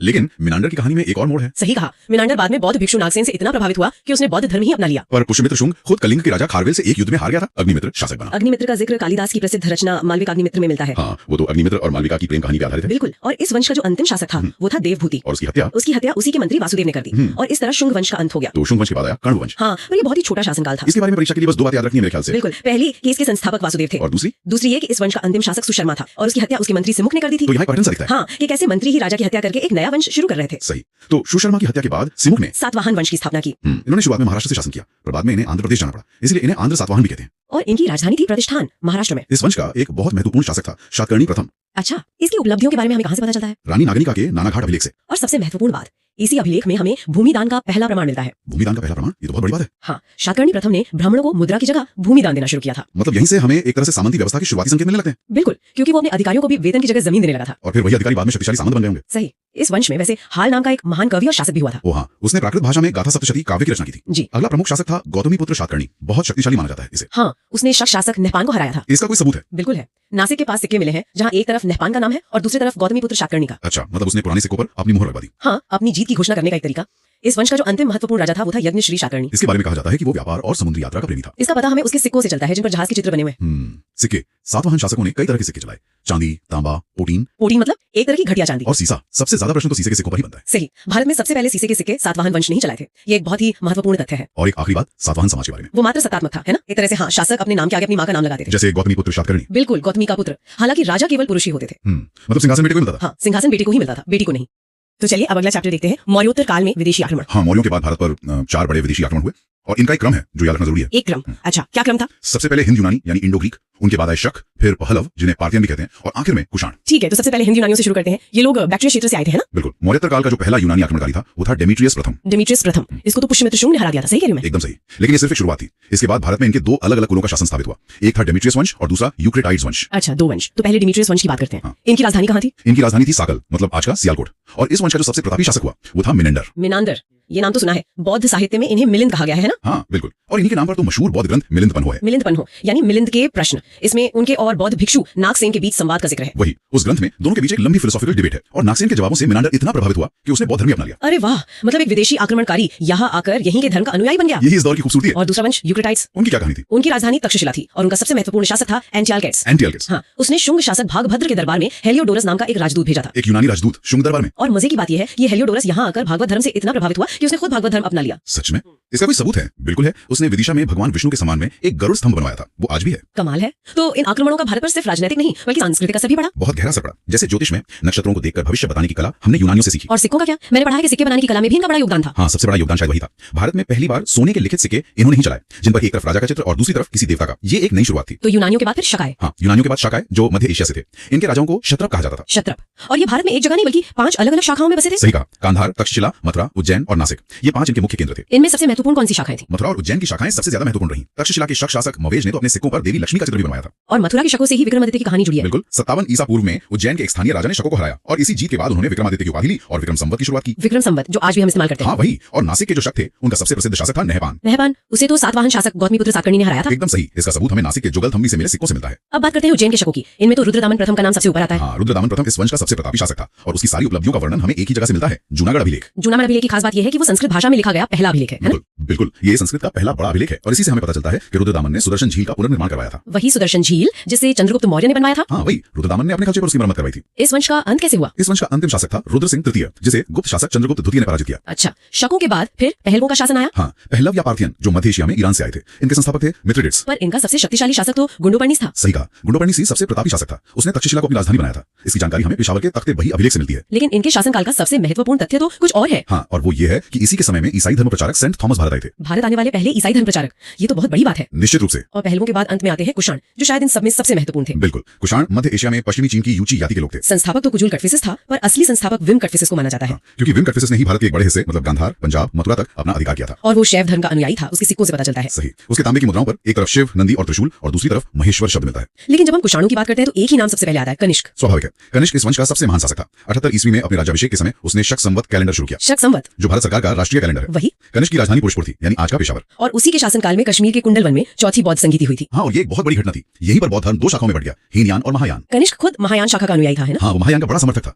उसी के समय में मथुरा कला और गांधार कला का भी जन्म हुआ। और ये भी कहते हैं कि सबसे शुद्ध सोने के सिक्के कनिष्क के शासनकाल में ही जारी हुए। ये बात भी सही है। उसकी अर्थव्यवस्था का सबसे बड़ा स्रोत था रेशम मार्ग पर उसका कब्जा, सिल्क रूट। हाँ, चीन जिस रास्ते से रेशम का व्यापार करता था वो कश्मीर से होकर गुजरता था। कनिष्क ने उस रास्ते पर अधिकार कर लिया और चीनी व्यापारियों से टैक्स वसूलना शुरू कर दिया। मतलब उसकी अर्थव्यवस्था का मुख्य आधार यही टैक्स था। बिल्कुल। कनिष्क का दरबार भी तो बड़े बड़े विद्वानों से भरा रहता था। हाँ, उसका दरबार उस समय का एक बौद्धिक केंद्र था। राजकवि थे अश्वघोष, जिन्होंने बुद्ध चरित्र लिखी, जिसे बौद्धों का रामायण भी कहते हैं। सही। फिर थे नागार्जुन, जिन्होंने शून्यवाद दर्शन दिया। उन्हें भारत का आइंस्टाइन भी कहा जाता है। वसुमित्र और चरक भी तो थे। हाँ, वसुमित्र, जिन्होंने महाविभाषा शास्त्र ग्रंथ लिखा, और आयुर्वेद के महान आचार्य चरक, जिन्होंने चरक संहिता की रचना की। ये सब उसके दरबार में थे। तो फिर इतने शक्तिशाली साम्राज्य का अंत कैसे हुआ? वही पुरानी कहानी। कनिष्क के बाद उसके उत्तराधिकारी उतने योग्य नहीं थे, साम्राज्य कमजोर होता गया। और इस वंश का अंतिम शासक कौन था? इस वंश का अंतिम शासक वसुदेव को माना जाता है। और दिलचस्प बात यह है कि बाद में इन्हीं के सामंतों ने गुप्त वंश की स्थापना की। बिल्कुल, कुषाण साम्राज्य के खंडरों पर ही भारत के अगले महान साम्राज्य यानी गुप्त वंश की नींव रखी गई। चलिए अब अगला अध्याय देखते हैं, गुप्त काल। मौर्य वंश के पतन के बाद भारत में एक तरह से छोटे छोटे राजवंशों का दौर था। जी, काफी उथल पुथल थी, विदेशी आक्रमण भी हो रहे थे। और इसी माहौल के बाद एक बार फिर एक विशाल साम्राज्य की स्थापना हुई, जिसे हम गुप्त वंश के नाम से जानते हैं। और इसे भारतीय संस्कृति का स्वर्ण युग भी कहते हैं। हाँ, गोल्डन एज। आज हम इसी पर बात करेंगे, मतलब परीक्षा की दृष्टि से जो सबसे महत्वपूर्ण बिंदु हैं उन पर नजर डालेंगे। बढ़िया, तो चलिए इस वंश की नींव से ही शुरू करते हैं। संस्थापक कौन था? देखिए, गुप्त वंश का संस्थापक तो श्रीगुप्त को माना जाता है, लगभग 240 ईस्वी में। अच्छा। उन्होंने महाराज की उपाधि धारण की थी, और उनके बाद उनका बेटा घटोत्कच वो शासक बना। और उसने भी महाराज की ही उपाधि धारण की। जी हाँ, उसने भी महाराज की उपाधि रखी। लेकिन असली खेल तो इसके बाद शुरू होता है ना, चंद्रगुप्त प्रथम के साथ। बिल्कुल, चंद्रगुप्त प्रथम को ही गुप्त वंश का वास्तविक संस्थापक माना जाता है। क्यों? उपाधि की वजह से? हाँ, उन्होंने महाराजाधिराज जैसी एक भव्य उपाधि धारण की। ये एक बड़ा स्टेटमेंट था। और उनका विवाह भी तो एक महत्वपूर्ण राजनीतिक कदम था। सही कहा, उनका विवाह लिच्छवी राजकुमारी कुमार देवी से हुआ था, जो उस समय बहुत शक्तिशाली गणराज्य था। और यहीं से एक बहुत महत्वपूर्ण चीज की शुरुआत हुई थी, गुप्त संवत की। जी, अपने राज्याभिषेक के समय 319 ईस्वी में चंद्रगुप्त प्रथम ने गुप्त संवत मतलब एक नए कैलेंडर की शुरुआत की। ठीक है, तो चंद्रगुप्त प्रथम के बाद आए समुद्रगुप्त। हाँ, समुद्रगुप्त, जिनके साथ एक बहुत मशहूर उपाधि जुड़ी है, भारत का नेपोलियन। हाँ। ये उपाधि इतिहासकार वी एस स्मिथ ने दी थी। उनकी विजयों के कारण, है ना? जी, उनकी विस्तारवादी नीति बहुत जबरदस्त थी, और उनकी विजयों का जो वर्णन है वो उनके दरबारी कवि हरिशरण ने किया है, प्रयाग प्रशस्ति में। बिल्कुल, प्रयाग प्रशस्ति में। उन्हीं थे। इसका सबसे बड़ा प्रमाण तो उनके सिक्के हैं। अच्छा। हाँ, उन सिक्कों पर उन्हें वीणा बजाते हुए दिखाया गया है। कमाल है जी। अच्छा, समुद्रगुप्त के बाद एक कमजोर शासक का जिक्र आता है, रामगुप्त। हाँ, एक छोटा सा दौर था, लेकिन उसके बाद एक और महान शासक का दौर शुरू हुआ, चंद्रगुप्त द्वितीय। चंद्रगुप्त द्वितीय। उन्होंने शकों को पराजित किया था, जो एक बहुत बड़ी उपलब्धि थी। और इसी जीत के बाद उन्होंने विक्रमादित्य की उपाधि धारण की। विक्रमादित्य यानी शूरवीर। इनके समय में कुछ और भी पहली बार हुआ था, जैसे चांदी के सिक्के। सही, वो चांदी के सिक्के चलाने वाला पहला गुप्त शासक था। और एक और अद्भुत चीज, दिल्ली का मेहरोली लौह स्तंभ। हाँ, ये तो वाकई एक अजूबा है, सदियों से खुले में खड़ा है और आज तक जंग नहीं लगा। बिल्कुल, ये उस समय की धातु कला मतलब मेटलर्जी का एक शानदार नमूना है। और एक बहुत प्रसिद्ध चीनी यात्री भी तो इन्हीं के समय भारत आया था। वो थे फाहियान। ये परीक्षा में अक्सर पूछा जाता है कि फाहियान किसके शासनकाल में भारत आया था। तो इसका जवाब है चंद्रगुप्त द्वितीय। जी। इनके दरबार की एक और खासियत थी, नवरत्न। हाँ, ये बहुत बड़ी बात थी। इनके दरबार में 9 विद्वान थे, जिन्हें नवरत्न कहा जाता था। इनमें सबसे प्रमुख कौन थे? सबसे प्रमुख तो महाकवि कालिदास थे, फिर आयुर्वेद के ज्ञाता धन्वंतरी और खगोल वैज्ञानिक वराहमिहिर। तो मतलब साहित्य, विज्ञान, चिकित्सा, हर क्षेत्र के दिग्गज थे। बिल्कुल। चंद्रगुप्त द्वितीय के बाद आए कुमारगुप्त प्रथम। जी, कुमारगुप्त प्रथम, जिनका सबसे बड़ा योगदान शिक्षा के क्षेत्र में था, है ना? हाँ, और ये बहुत ही महत्वपूर्ण तथ्य है। उन्होंने विश्व प्रसिद्ध नालंदा विश्वविद्यालय की स्थापना की थी। नालंदा विश्वविद्यालय। जी। फिर वंश के अंतिम महत्वपूर्ण शासकों में से एक थे भानुगुप्त। भानुगुप्त का जिक्र इसलिए जरूरी है क्योंकि उनके एरण अभिलेख से सती प्रथा का साक्ष्य मिलता है। पहला अभिलेख के साक्ष्य। जी। और इस वंश का जो अंतिम शासक था वो था विष्णुगुप्त। चलिए, तो ये तो हुए शासक। अब उस दौर की कुछ सबसे महत्वपूर्ण रचनाओं और उनके लेखकों पर एक नजर डालते हैं। ठीक है। इनसे सीधे सीधे प्रश्न बनते हैं। सबसे पहले कालिदास। कालिदास की 7 प्रमुख रचनाएं हैं, अभिज्ञान शाकुंतलम, विक्रमोर्वशीयम, मालविकाग्निमित्रम। हाँ, ये 3 नाटक हो गए। फिर रघुवंशम, कुमार संभवम, मेघदूतम और ऋतुसंहार। ये सभी नाम याद रखने जरूरी हैं। और दूसरे महत्वपूर्ण लेखक और भी कई हैं, जैसे विशाख दत्त की मुद्रा राक्षस, शूद्रक की वृक्षकटिकम और विष्णु शर्मा की पंचतंत्र। ये तो बहुत ही प्रसिद्ध है। और वात्स्यायन का कामसूत्र भी इसी काल की रचना है। अब बात करते हैं वास्तुकला की, खास तौर पर मंदिरों की। गुप्त काल में मंदिर निर्माण कला अपने शिखर पर पहुंची। इसमें सबसे महत्वपूर्ण है देवगढ़ का दशावतार मंदिर। ये उत्तर प्रदेश के ललितपुर में। और उत्तर प्रदेश में एक और मंदिर भी बहुत प्रसिद्ध है। हाँ, कानपुर में भीतर गांव का कृष्ण मंदिर। अच्छा। इसके अलावा मध्य प्रदेश में भी कई मंदिर हैं, जैसे तिगवा का विष्णु मंदिर और भूमरा का शिव मंदिर। तो ये तो हुई कला और साहित्य की बात। अब थोड़ा समाज पर आते हैं। गुप्त काल का समाज कैसा था? समाज मतलब परंपरागत रूप से 4 वर्णों में बटा हुआ था, ब्राह्मण, क्षत्रिय, वैश्य और शूद्र। और इसी काल में कुछ सामाजिक कुरीतियों को भी बढ़ावा मिला। हाँ, जैसे इसी काल में बाल विवाह की प्रथा को बढ़ावा मिला, और सती प्रथा का पहला प्रमाण भी यहीं से मिलता है, जैसा हमने एरण अभिलेख के संदर्भ में देखा। और अर्थव्यवस्था का मुख्य आधार क्या था? अर्थव्यवस्था का मुख्य आधार तो कृषि ही था। तो राज्य की आय भी भूमि कर से ही आती होगी। जी, राज्य की आय का मुख्य स्रोत भू राजस्व यानी भूमि पर लगने वाला कर था। उस समय की मुद्राओं के बारे में भी कुछ जानना जरूरी है। हाँ, एक महत्वपूर्ण तथ्य है कि गुप्त काल में सोने की मुद्रा को दीनार कहा जाता था। दीनार। और राजकीय भाषा संस्कृत थी। गुप्त काल में कई तरह के कर भी लगाए जाते थे, है ना? जी हाँ, कुछ विशेष कर थे, जैसे विष्टि। विष्टि वो क्या था? ये एक तरह की बेगार या मजदूरी थी, जिसके बदले कोई मुद्रा नहीं दी जाती थी, मतलब जबरदस्ती काम करवाना। एक तरह से। हाँ। एक और कर था उद्रंग, जो एक प्रकार का धार्मिक कर था। अब अगला चैप्टर देखते हैं, दक्षिण भारत का इतिहास, संगम काल। बिल्कुल, संगम ये शब्द ही संस्कृत का है जिसका मतलब होता है सभा। सभा। हाँ, प्राचीन काल में क्या था कि तमिल कवियों की सभाएं होती थी और इन सभाओं में जो भी साहित्य रचा गया उसी से हमें इस पूरे काल की जानकारी मिलती है। अच्छा, तो साहित्य के नाम पर ही पूरे युग का नाम पड़ गया। हाँ, इसीलिए इसे संगम काल कहते हैं। इसका जो समय है वो करीब करीब 100 ईस्वी से लेकर 300 ईस्वी के बीच का माना जाता है। और ये जो कवियों की सभाएं थी, जाहिर है इन्हें कोई संरक्षण तो देता होगा। हाँ, कौन थे वो राजा? ये थे पांड्य राजा। उनके संरक्षण में हमें 3 संगमों का वर्णन मिलता है। 3? हाँ, 3। पहला संगम हुआ था मदुरै में, इसके अध्यक्ष थे ऋषि अगस्त्यार। अच्छा। दूसरा संगम हुआ कपाटपुरम में, इसकी शुरुआत तो अगस्त्य ऋषि ने ही की, पर बाद में तोलकाप्पियर इसके अध्यक्ष बन गए। तोलकाप्पियर, ये नाम तो सुना हुआ लगता है। हाँ, आगे इनकी बात करेंगे। और जो तीसरा संगम था वो भी मदुरै में ही हुआ और उसके अध्यक्ष थे नक्कीरार। तो इस युग में दक्षिण भारत पर राज कौन कर रहा था? मतलब कौन से मुख्य राजवंश थे? देखिए, मुख्य रूप से 3 राजवंशों का शासन था, चेर, चोल और पांड्या। इनके राज्य कृष्णा नदी के दक्षिण में थे। चेर, चोल और पांड्या। हाँ, और परीक्षा के लिहाज से इनके प्रतीक चिन्ह बहुत जरूरी है। अच्छा, क्या थे इनके प्रतीक? चेर राजाओं का प्रतीक चिन्ह था धनुष, चोल राजाओं का था बाघ और पांड्य राजाओं का प्रतीक चिन्ह था मछली। धनुष, बाघ और मछली, ठीक है। तो सबसे पहले चेर वंश के बारे में बात करते हैं। चेर वंश जो था वो संगम काल के वंशों में सबसे पुराना था। इनका शासन आज के केरल वाले क्षेत्र पर था, यानी पश्चिमी घाट वाला इलाका। बिल्कुल। इनकी राजधानी वंजी या करूर थी और प्रतीक चिन्ह जैसा हमने बताया धनुष। इस वंश के सबसे महत्वपूर्ण राजा कौन थे? मतलब कोई ऐसा नाम जो हमें याद रखना ही चाहिए। 2 नाम याद रखने हैं। पहले सेंगुट्टुवन। सेंगुट्टुवन। इन्हें लाल चेर के नाम से भी जाना जाता है। इनको सबसे महान चेर राजा माना जाता है और इन्होंने कन्नंगी पूजा मतलब पत्नी पूजा की शुरुआत की थी। पत्नी पूजा, ये तो काफी अलग बात है। हाँ, ये बहुत खास है। और जो दूसरे महत्वपूर्ण राजा थे वो थे आदिमान। आदिमान। इनका योगदान ये था कि इन्होंने दक्षिण भारत में गन्ने की खेती की शुरुआत की। अच्छा, तो एक ने एक सामाजिक प्रथा शुरू की और दूसरे ने कृषि में योगदान दिया। ठीक है, चेर के बाद अब चोल वंश पर आते हैं। हाँ, तो चोल वंश का शासन आज के तमिलनाडु के क्षेत्र में था, कावेरी डेल्टा वाला इलाका। बिल्कुल। इनकी राजधानियां भी बदलती रही, जैसे मंतूर, उरैयूर और बाद में तंजावुर ही बनी। और इनका प्रतीक चिन्ह बाघ था। बाघ। और चोल वंश की जो पहली जानकारी मिलती है वो पाणिनि की रचना अष्टाध्यायी से मिलती है। काफी पहले से मतलब। तो इस काल में चोल वंश के प्रमुख शासक कौन थे? यहाँ भी 2 प्रमुख शासकों के बारे में जानना जरूरी है। पहले है करिकाल। करिकाल, ये तो बहुत बड़ा नाम है। हाँ, ये चोलों के पहले महानतम शासक थे। इन्होंने कावेरी नदी के किनारे एक 160 किलोमीटर लंबे बांध का निर्माण करवाया था। 160 किलोमीटर? जी। और जो प्रसिद्ध पुहार बंदरगाह है जिसे कावेरी पट्टनम भी कहते हैं, उसका निर्माण भी करिकाल ने ही करवाया था। और दूसरे शासक? दूसरे शासक थे एलारा। इन्होंने श्रीलंका को जीतकर उस पर 50 वर्षों तक शासन किया था। अच्छा, तो इनकी नौसेना भी मजबूत रही होगी। बिल्कुल। और फिर तीसरा प्रमुख राजवंश? पांड्या। हाँ, पांड्य साम्राज्य। इनकी पहली जानकारी हमें मेगास्थनीज की किताब इंडिका से मिलती है। यानी मौर्य काल से ही इनके बारे में पता था। हाँ, इनकी राजधानी मदुरै थी। वही मदुरै जहाँ संगम हुए थे। जी। और प्रतीक चिन्ह था मछली। इस वंश की खास बात ये थी कि ये मात्र सत्तात्मक था। मात्र सत्तात्मक? हाँ, और ये राज्य मोतियों के लिए बहुत प्रसिद्ध था। इसी वजह से रोम के साथ इनका बहुत व्यापार होता था। तो पांड्य वंश के सबसे प्रसिद्ध शासक कौन थे? इस वंश के सबसे प्रसिद्ध शासक थे नुडॉन। नुडॉन। इन्होंने समुद्र पूजा की शुरुआत की थी। ये तथ्य अक्सर पूछा जाता है। देखिए, सेंगुट्टुवन ने पत्नी पूजा शुरू की और नुडॉन ने समुद्र पूजा। ये तो बहुत दिलचस्प है। मतलब दोनों ने अपनी अर्थव्यवस्था और समाज के हिसाब से पूजा शुरू की। एक तरह से कह सकते हैं। तो अंत में इस काल के कुछ प्रमुख साहित्य के बारे में बताइए, क्योंकि शुरुआत तो हमने साहित्य से ही की थी। हाँ, 2 ग्रंथ विशेष रूप से महत्वपूर्ण है। पहला है तोलकाप्पियम। तोलकाप्पियम। इसकी रचना तोलकाप्पियर ने की थी। ये संगम काल की सबसे महत्वपूर्ण रचना मानी जाती है। वैसे तो ये एक व्याकरण ग्रंथ है। सिर्फ व्याकरण? कहने को व्याकरण ग्रंथ है, पर इसमें उस समय के समाज और संस्कृति की भी पूरी जानकारी मिलती है। अच्छा। और दूसरा ग्रंथ है शिल्पाधिकारम। शिल्पाधिकारम। इसकी रचना इलांगो आदिगल ने की थी। यह एक गौरव ग्रंथ है और इसका संबंध बौद्ध धर्म से है। कण्णगी की कहानी इसी में है। ओह, तो सेंगुट्टुवन वाली पत्नी पूजा की कहानी यहीं से आती है। बिल्कुल। एक आखिरी सवाल, उस समय के प्रमुख देवता कौन थे? तमिलों के जो प्रमुख देवता थे वो थे मुरुगन। मुरुगन? हाँ, जिन्हें बाद में कार्तिकेय का स्वरूप माना जाने लगा। तो चलिए अब अगला चैप्टर देखते हैं, दक्षिण भारत के प्रमुख राजवंश। जी। और इसमें हम पल्लव वंश और चालुक्य वंश के बारे में पढ़ेंगे। हाँ, तो सबसे पहले पल्लव वंश। इनका जो इतिहास है वो करीब 575 ईस्वी से 897 ईस्वी तक का है। अच्छा। और इसके संस्थापक माने जाते हैं सिंह विष्णु। सिंह विष्णु। और इनकी राजधानी कांची थी, यानी आज का कांचीपुरम। बिल्कुल, कांचीपुरम, जो आज तमिलनाडु में है। और इनकी राजभाषा संस्कृत थी। अच्छा, संस्कृत। तो संस्थापक सिंह विष्णु के बारे में कुछ और बताइए। देखिए, सिंह विष्णु वैष्णव धर्म के अनुयायी थे और उनके दरबार में एक बहुत प्रसिद्ध लेखक रहते थे, भारवी। भारवी? जी, भारवी, जिन्होंने किरातार्जुनियम की रचना की। किरातार्जुनियम, हाँ, ये नाम तो बहुत सुना है। सिंह विष्णु के ही शासनकाल में मामल्लपुरम में वराह मंदिर का निर्माण भी हुआ था। और वो एक योद्धा भी था ना? हाँ, बहुत शक्तिशाली योद्धा थे। उन्होंने चोल, चेर और पांड्य राजाओं को मतलब उस समय की तीनों बड़ी ताकतों को युद्ध में हराया था। वाह, तो सिंह विष्णु के बाद कौन आया? उनके बाद आए उनके बेटे महेंद्र वर्मन प्रथम। महेंद्र वर्मन प्रथम? जी। और वो एक महान कवि और संगीतज्ञ थे, अपने पिता से काफी अलग। अच्छा, तो उनकी कोई रचना जो मशहूर हो? हाँ, उन्होंने मतविलास प्रहसन नाम का एक प्रसिद्ध ग्रंथ लिखा। ये परीक्षा के लिहाज से एक बहुत जरूरी तथ्य है। मतविलास प्रहसन? ठीक है। एक और दिलचस्प बात यह है कि शुरुआत में वो जैन धर्म को मानते थे। अच्छा। जी, लेकिन बाद में तमिल संत अपार के प्रभाव में आए और उन्होंने शैव धर्म अपना लिया। मतलब उन्होंने धर्म बदल लिया। हाँ। लेकिन इन्हीं के समय में पल्लवों और चालुक्यों की वो मशहूर दुश्मनी शुरू हुई थी। सही कहा। बिल्कुल सही। महेंद्र वर्मन के शासनकाल में ही चालुक्य राजा पुलकेशिन द्वितीय ने आक्रमण किया और उन्हें हरा दिया। जी, उन्हें पराजित कर दिया और यहीं से इन दोनों वंशों के बीच वो लंबा युद्ध शुरू हुआ। तो पिता की हार का बदला फिर बेटे ने लिया होगा। हाँ, और वो बेटा था नरसिंह वर्मन प्रथम, जो पल्लव वंश का सबसे शक्तिशाली शासक माना जाता है। सबसे शक्तिशाली? जी। तो उन्होंने पुलकेशिन द्वितीय को हराया? सिर्फ हराया नहीं, उन्होंने पुलकेशिन द्वितीय को युद्ध में हराकर उसकी राजधानी वातापी पर कब्जा कर लिया। वातापी पर? जी। और इस जीत के बाद उन्होंने एक उपाधि धारण की, वातापी कोंड। वातापी का विजेता? बिल्कुल। महाबलीपुरम के जो प्रसिद्ध रथ मंदिर है, हाँ। उनका निर्माण भी तो इन्होंने करवाया था। एकदम सही। ये अक्सर पूछा जाता है कि रथ मंदिरों का निर्माण किस वंश ने करवाया, तो जवाब है पल्लव वंश और शासक थे नरसिंह वर्मन प्रथम। ठीक है। इनके बाद कौन महत्वपूर्ण शासक हुआ? इनके बाद आए नरसिंह वर्मन द्वितीय। अच्छा। उनका जो शासनकाल था वो शांति और स्थापत्य कला के विकास के लिए ज्यादा जाना जाता है। मतलब युद्ध कम हुए? हाँ, युद्ध कम हुए। उन्होंने कांची में कैलाशनाथ मंदिर बनवाया। कैलाशनाथ मंदिर, इसे राज सिद्धेश्वर मंदिर भी कहते हैं ना? जी, इसे राज सिद्धेश्वर मंदिर भी कहा जाता है। और इनके दरबार में भी कोई प्रसिद्ध कवि थे? हाँ, नरसिंह वर्मन द्वितीय के दरबार में संस्कृत के बहुत प्रसिद्ध कवि दंडिन रहते थे। दंडिन? हाँ। जिनकी रचना है दशकुमार चरित। सही कहा, दशकुमार चरित। ठीक है। इसके बाद एक और शासक हुए नंदी वर्मन द्वितीय। उन्होंने भी 2 प्रमुख मंदिर बनवाए। कौन कौन से? एक मुक्तेश्वर मंदिर और दूसरा वैकुंठ पेरुमल मंदिर। तो पल्लव वंश का अंत कैसे हुआ? अंतिम शासक कौन थे? पल्लव वंश के जो अंतिम प्रमुख शासक थे वो थे अपराजित वर्मन। अपराजित वर्मन? जी। लेकिन बाद में चोल शासकों ने पल्लव साम्राज्य को अपने राज्य में मिला लिया और इस तरह इस वंश का अंत हो गया। तो ये थी पल्लवों की कहानी। अब बात करते हैं उनके सबसे बड़े प्रतिद्वंदी चालुक्य वंश की। जी, चालुक्य वंश। अब देखिए, इनकी 3 प्रमुख शाखाएं थी। 3 शाखाएं? हाँ, वातापी के चालुक्य, वेंगी के चालुक्य और कल्याणी के चालुक्य। अच्छा, तो ये अलग अलग कैसे हैं? जो वातापी के चालुक्य हैं उन्हें प्राचीन चालुक्य कहते हैं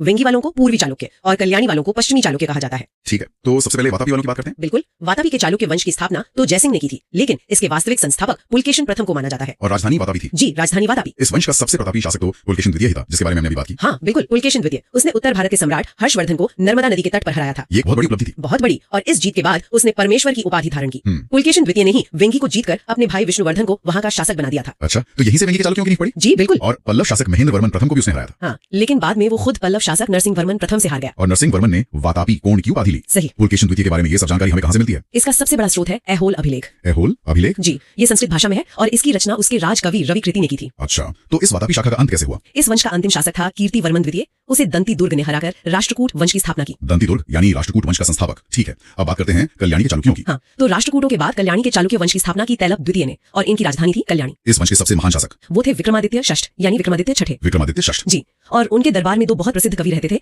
विज्ञानेश्वर और बिल्हण। बिल्हण की रचना तो विक्रमांक चरित है। हाँ, विक्रमांक देवचरित। और विज्ञानेश्वर की रचना है मिताक्षरा। मिताक्षरा ये क्या है? ये एक हिंदू विधि ग्रंथ है, मतलब एक तरह की लॉ बुक। अच्छा, और इस वंश का अंतिम शासक? इस वंश का अंतिम शासक था सोमेश्वर चतुर्थ। ठीक है, तो अब तीसरी और आखिरी शाखा बची वेंगी के चालुक्य। जी, वेंगी के चालुक्यों की स्थापना जैसा हमने बात की पुलकेशिन द्वितीय के भाई विष्णुवर्धन ने की थी। राजधानी थी वेंगी। इनके बारे में एक रोचक तथ्य ये है कि विष्णुवर्धन की पत्नी अय्यना महादेवी ने विजयवाड़ा में जैन मंदिरों का निर्माण करवाया था। अच्छा, इस वंश का सबसे प्रतापी शासक कौन हुआ? वो थे विजयादित्य तृतीय, जिसने खुद को दक्षिणापथ का सबसे महानतम शासक घोषित किया। दक्षिणापथ का सबसे महानतम शासक। हाँ, और सच कहूं तो ये चालुक्यों की सबसे कमजोर शाखा थी। इसमें कोई और बहुत महान या प्रतापी शासक नहीं हुआ। अब अगला चैप्टर देखते हैं राष्ट्रकूट वंश और चोल वंश। चलिए तो फिर राष्ट्रकूट वंश से शुरू करते हैं। इनका शासनकाल मोटे तौर पर 735 ईस्वी से 956 ईस्वी तक रहा। और इनकी शुरुआत भी तो एक बड़े उलटफेर से हुई थी, है ना? बिल्कुल, कहानी शुरू होती है दंती दुर्ग से, जो राष्ट्रकूट वंश के संस्थापक थे।